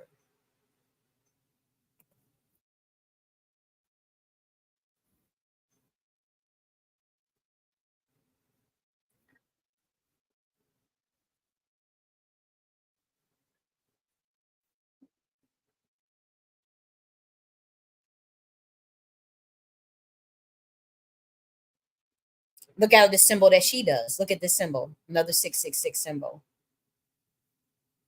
Ashley Mary Kate. It's all cold. Look at the symbol that she does. She gotta put his altar back in check. Watch this.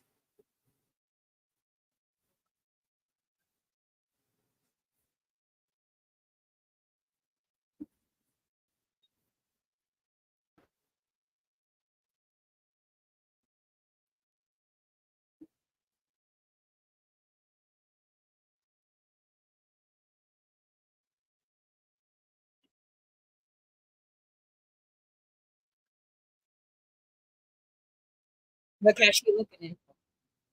Now he playing, but she caught on to him. I want to fast forward just a little bit. Okay, watch.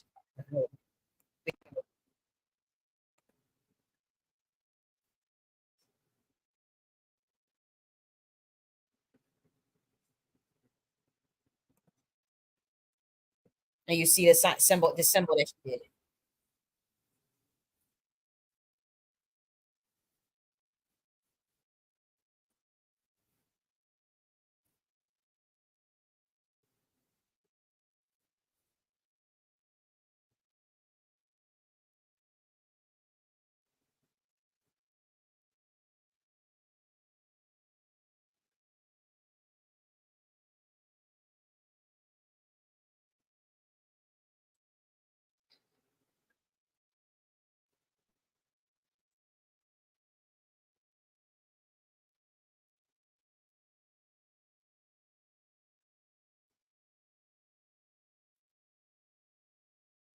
See, he know it's a movie. It's the stage, and he knows that is there's there's exploitation that's still happening, even of maybe even his own narrative in his own situation, but also he's wondering if this is truly like this whole thing is controlled off. As it's like he's like she can't answer that. It's a movie. It's like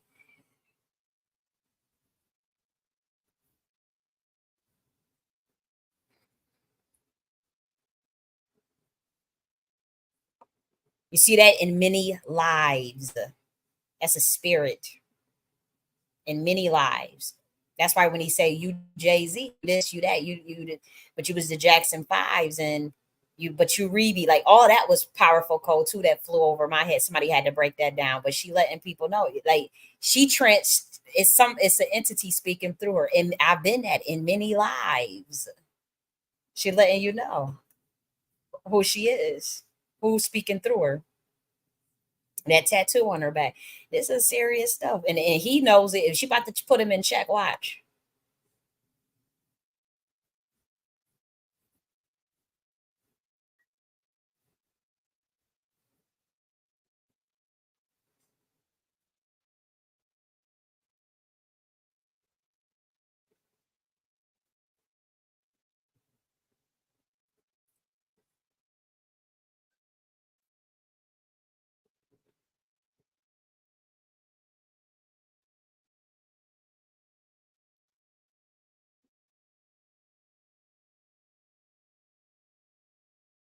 Yeah, she don't fully trust him at this point. He don't fully trust her.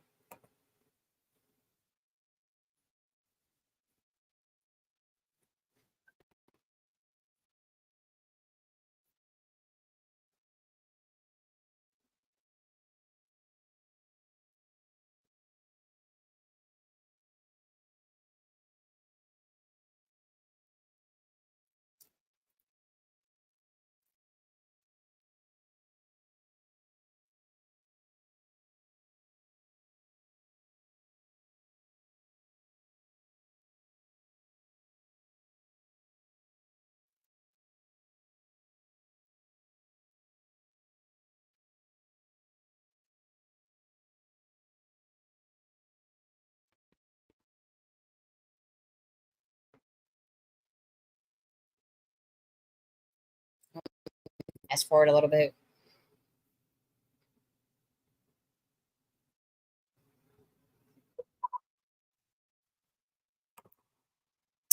Okay, so like the easiest parts, and this was coming from another commenter, was when he mentions Jermaine and Jay Z and Jalil White and Diddy. And so in that circle, they're pretty much saying they were moving the same way. Like everyone in Hollywood is one of the same from that network. This is a spirit jumping network.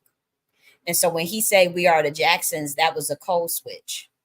And so he's saying him and Jag are the Jacksons, and Jag is Janet Jackson. And saying you don't mess with Janet, and anywhere everyone is scared of Janet. And so he said that you don't mess with her.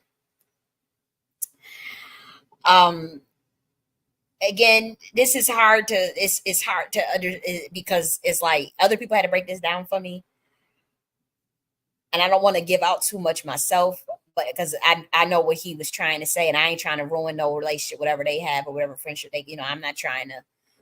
Uh, but it was a little tense and awkward, especially towards the end when we talk about the ashes, and that's where I'm trying to get to that part.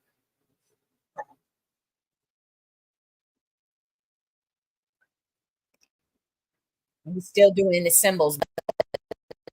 Check this out. He do the, it's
okay. I'm gonna fast forward this a bit.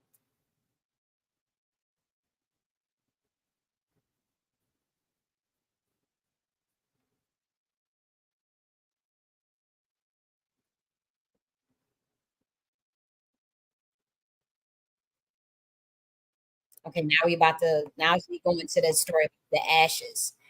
Pay attention to this part because that's another spirit jumped in and she had to check the spirit that's on him, and she had to do that through her programming. That's how you could tell she's a priestess. And he's saying he wrote the Matrix. He was with these motherfuckers. He was down with that Baphomet shit, and he don't fully think that she that she's exposing it for the right reasons. And that's what he was trying to get out throughout the whole interview to his dimension, through his spiritual team, to those who understand him.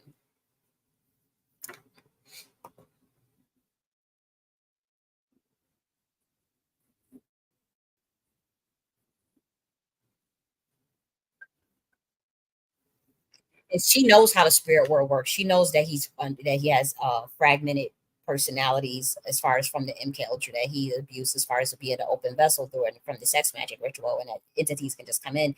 And that's why when he was saying that that's why she kept asking the spirit in him, where was the bullet hole, because she wanted to make sure that it was really him. So she knows how to deal with this stuff. That's why when she whispered in his ear and snapped his ass right, triggered his ass right on out of that. Watch it for yourself. Watch this.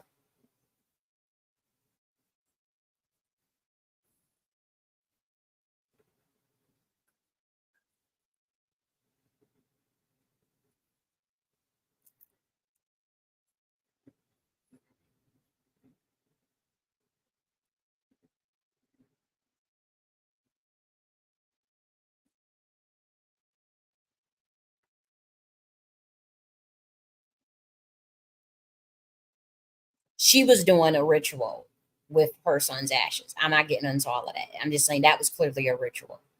He's asking about it. One of the altars are asking about it. Now watch this part.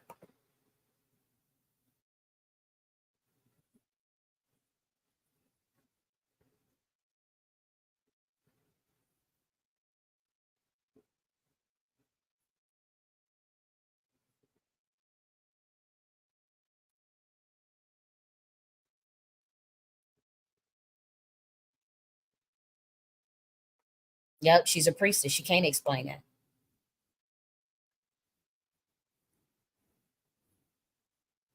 Because they locked her up after that. And I had a conversation the day before with a priest that had said that they was about to get her ass, that was going to go after her, and they were going to lock her up.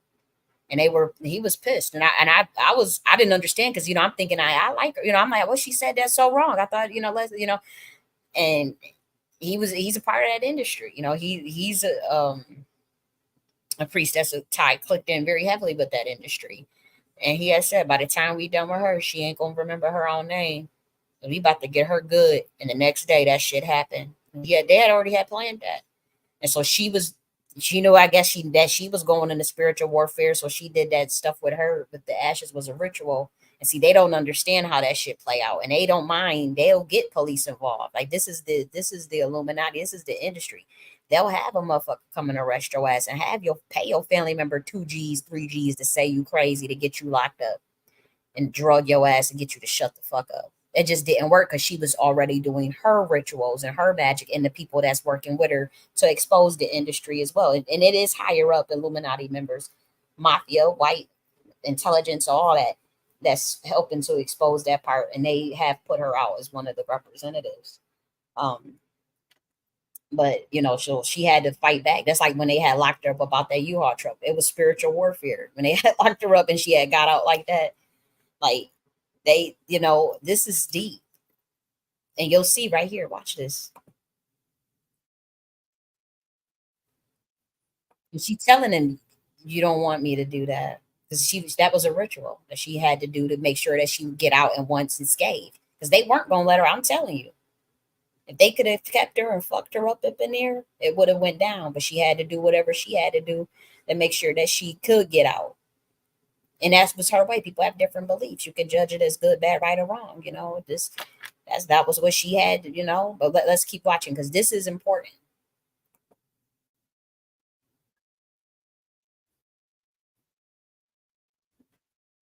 That's what she said. That wasn't no waste. That was a ritual.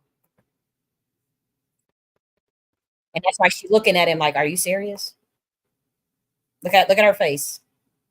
Look at her face. Like she looking at him, do you know who you fucking with? This is a serpentine Nagas. This is not, this is, this, I'm surprised she, and if she could have shapeshifted on his motherfucking ass, she would have slapped the fuck out of him. But watch this. Look how she said, are you sure? And you look at her grab the amulet on her neck. Watch this. Watch this. You see the symbol she did in certain languages. Watch this. Certain languages. So she know what he was doing. She don't he let she okay, you don't trust me. You think I'm a part of the industry. You think I'm trying to just, doing this for the wrong reasons. Like she picked up on it and she said, okay, there's certain languages that I speak too. You don't want me to speak that. See, look what she's saying. I can say certain things. If she whispered to her, she about to control his ass. Watch this.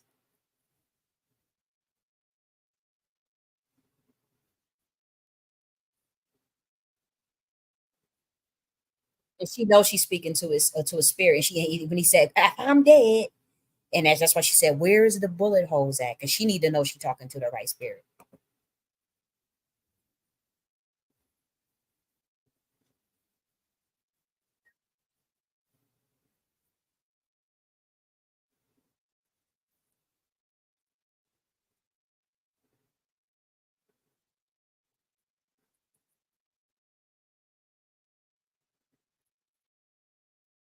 See that she want to make sure that she talking to his spirit.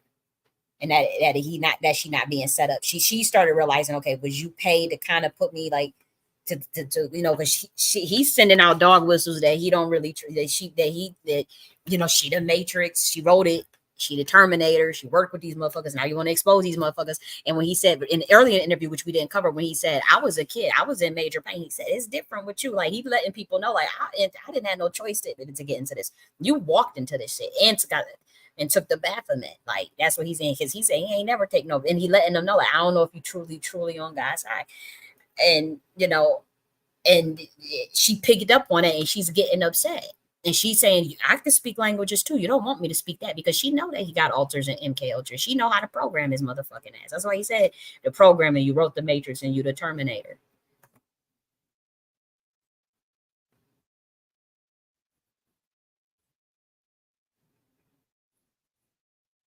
She's talking to the spirit, and she's like, well, show me where the bullet holes is, because I want to make sure that she wants to make sure that that's really him. The spirit speaking through Orlando. See, she asking the spirit, where was he shot?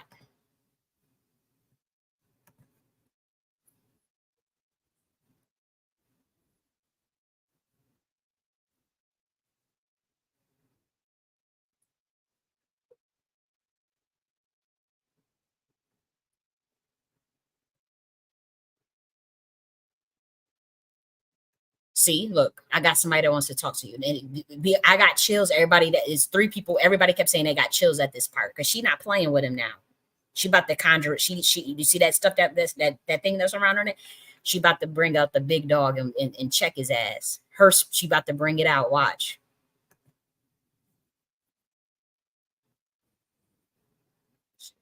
Look at you. Look at her eyes. Look at her.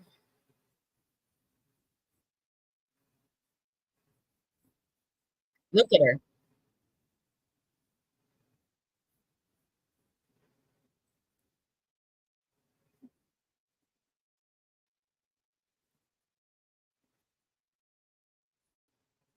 She don't think he crazy at all, but she think he trying to play her. She think he trying to play her, and she sees just what she said. I could speak languages too,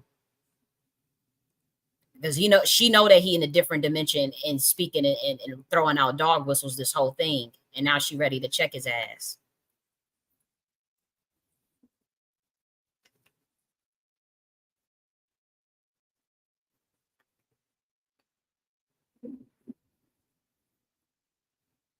Watch this.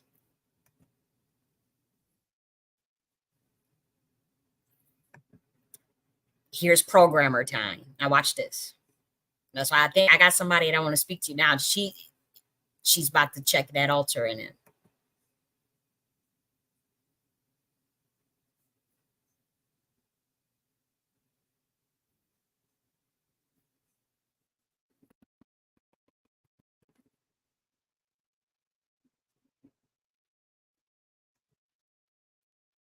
Interview ended. Altar is checked. The spirit is gone. It is checked. She checked it. She's pissed. You can look at her face, because he's there. He's doubting. He's doubting the authenticity of he's pretty much saying you was with them people. You took that off. You was with that, and you sitting there talking and trying to expose shit. You wrote the Matrix. You Sophia. You are this derma urge. And again, certain gnostics don't see Sophia as a more positive, benevolent goddess. And even that's a code, because they got a homunculus deity named Sophia. It's deep. When he said she wrote the Matrix, but then Sophia Stewart came out. That's the real black woman that wrote the Matrix, but he's speaking in code. And now you the Terminator. And he said, it's funny that you singing, you wrote the music with them motherfuckers, and now you want to terminate, you want to write the Matrix. You was a part of that shit. And she realized that's what he told her in so many words. That stuff with that Jackson stuff, y'all got to break that down better. And then when he mentioned the major pain stuff, like he says quite a bit. Because she looking at him. She checked that spirit, and I look at it, and it's just like that. When he say just like that, like he programmed that. Like she's pretty much like you're a monarch that can be controlled. But a trick, with this certain word. Like, look at this. Her face. You see that wave? She let people know that, like the way she waved like that. Like, you see how I checked that motherfucker's spirit. You see how I checked it. You see the dominance that she asserted over him just through that whisper. Look at the way she waved at the camera at the end of that, and what you pick up from that. He lucky she didn't motherfucking shapeshift on his ass. That's all I gotta say. Watch this part. Look out the way she wave at the camera and the way she say bye, and the way the dude say just like that, just like that.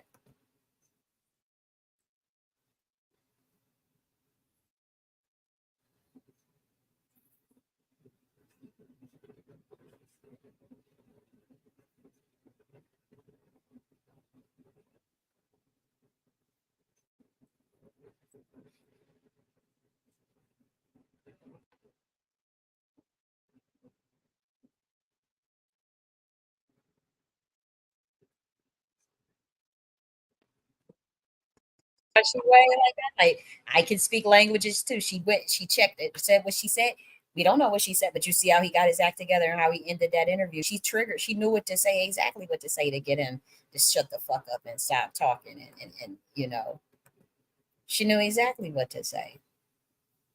So Orlando Brown is obviously a victim of MK Ultra and a lot of trauma, you know. And like we said, he was a kid into that, born into that, and so it's a lot different, you know. There's you're still more connected versus if someone walked into that industry and got involved in Satanism and got involved into the occult and programmed other people and learned the initiation rites and stuff. See, Orlando don't know all of that. He just was a kid and got passed around and fucked up in the head. But God, his star power, his kinetic energy is still on him because what they did to him was illegal in universal eyes. And so, yeah, you know, we covered things that you can do if you are a victim of MK Ultra. We talked about the different meditations, um, the meditations, the AOB, what things that you can do and whatnot. And so we're gonna end it there. Let me remove this one. So I had this streaming on other channels. But yeah, that's some heavy stuff, man. And I know a lot of people didn't get that as far as what the hell was going on and what Orlando was even talking about. But it's deep. It's very deep, and it's not something that should be taken lightly as far as like the victims of MK Ultra and anybody who's been in as child star in the industry or even military background, Masonic background, or put a foster care program, any of those. And then you got to figure again, MK Ultra has crept its way so covertly and subliminally into many aspects of life, whether that be the news, K to 12 programming, higher education programming. If it's programming, then it's programming your state of consciousness. And so the Nazi philosophy will make sense one day once people start to realize how pervasive that mind control system is. It is global mass psychosis and global mass mind control on a scale of the likes that have never been seen before due to the satanic death cult ritual that has been ruling over this system for several hundreds of years, several millennia, rather, not even hundreds, a couple thousands of years. Even since the story of Yeshua, you can read the Bible yourself and look at like targeted individuals and organized mobbing and organized harassment that the Masons do, and how you know the temptations of of the deal and the proposition and you know what gains a man will profit the world but lose the soul, and you know those type of things that they're saying this stuff for a reason over and over again, and then because it's been going on as far as offering deals and contract Babylonian law. They get people to offer up their kinetic energy in exchange for power. And then at that time, even in 2,000 years ago, with the days of Yeshua, it was still that type of situation going on. And even among the priesthood, and we talk about priests of Melchizedek, they are first in line chosen for monarch bloodline programming, not just of altars through fragmentation, but also through the mystery sciences schools that they are required to learn, the mystery sciences of India, of Kemet, that they are required to learn, that can sometimes result in fragmentation of the mind, or splitting of the mind, because at that time they were using a reversed engineered version of monarch mentalism. But he is of the bloodline that still understood the organic, natural monarch mentalism as it was originally designed for the royal priesthood. He understood that. Tried to tell everybody else about the kingdom of the God within, about enlightenment, try to, telling people all these things that that he even learned. Obviously, the psychotronics, the radionics, the things that he was able to do through like the miracles that we say that we saw as well. Those are certain sciences, mystery sciences teach those things. And so we do know that he was priest of Melchizedek that knew those things. It was expected for him too, as a descendant of Chaldean Magi's as well, and a Hebrew. And so, you know, pay attention to what we see this monarch. I mean, look at it. It's one day it will just click for people, and what I see and what I know is going to be common knowledge for the average human. And I just can't wait because it's going to be like, wow, like finally I won't feel like, you know, like odd men out. And it's coming out. More and more people are talking about it. There are plenty of people that are giving their experiences. There are plenty of people that have a memory. I think you know, our Black American community has no idea how much it would affect them. And so like once it hits them, it's going to be like, wow, because they were pretty much the target of subliminal levels, especially the ritual abuse of even slavery and Jim Crow, of redlining, of the treatment, even now the benign neglect. Like once they realized that they were designated like the scapegoat of an American sacrifice, it's like, whoa, like, and then we're talking about like the levels of subliminal mind control, even in the Black American community. Um, the binding rituals of this that book of Palace that I was showing y'all, the Westminster Abbey Palace, that they took all that research down after I talked publicly about it. The website was gone and everything. And so I think Black Americans one day will see how much they don't. It's too much programming in the mix to even have the conversation now on the, like for the community, because we have so much layers to undo. And then the race program, you know, they're on that program, and so that program has to wear out. Once they realize that most of the people that is pushing the race program is controlled opposition, they'll see it for themselves that that there's a secret society running everything. They're in cahoots with one another, and at the highest levels, whether it be interdimensional, white or black, they still answer into the same road dog. And that's why nothing really ever gets done for us specifically. It's by design. But yes, it's that's heavy shit. You know, it's heavy. But let me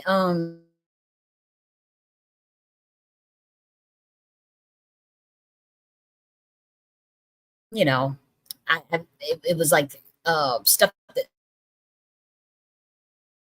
that I had already had planned to do, but I was like a video week, but I said I want to crack all this stuff out in one day, and so it is what it is. I normally don't like to do a video this long, really 8, but let me get off of here. God bless. Do a video on. We have to do a video on Friday, so I'll probably see you guys on Friday, if not before then. So love you. Take care.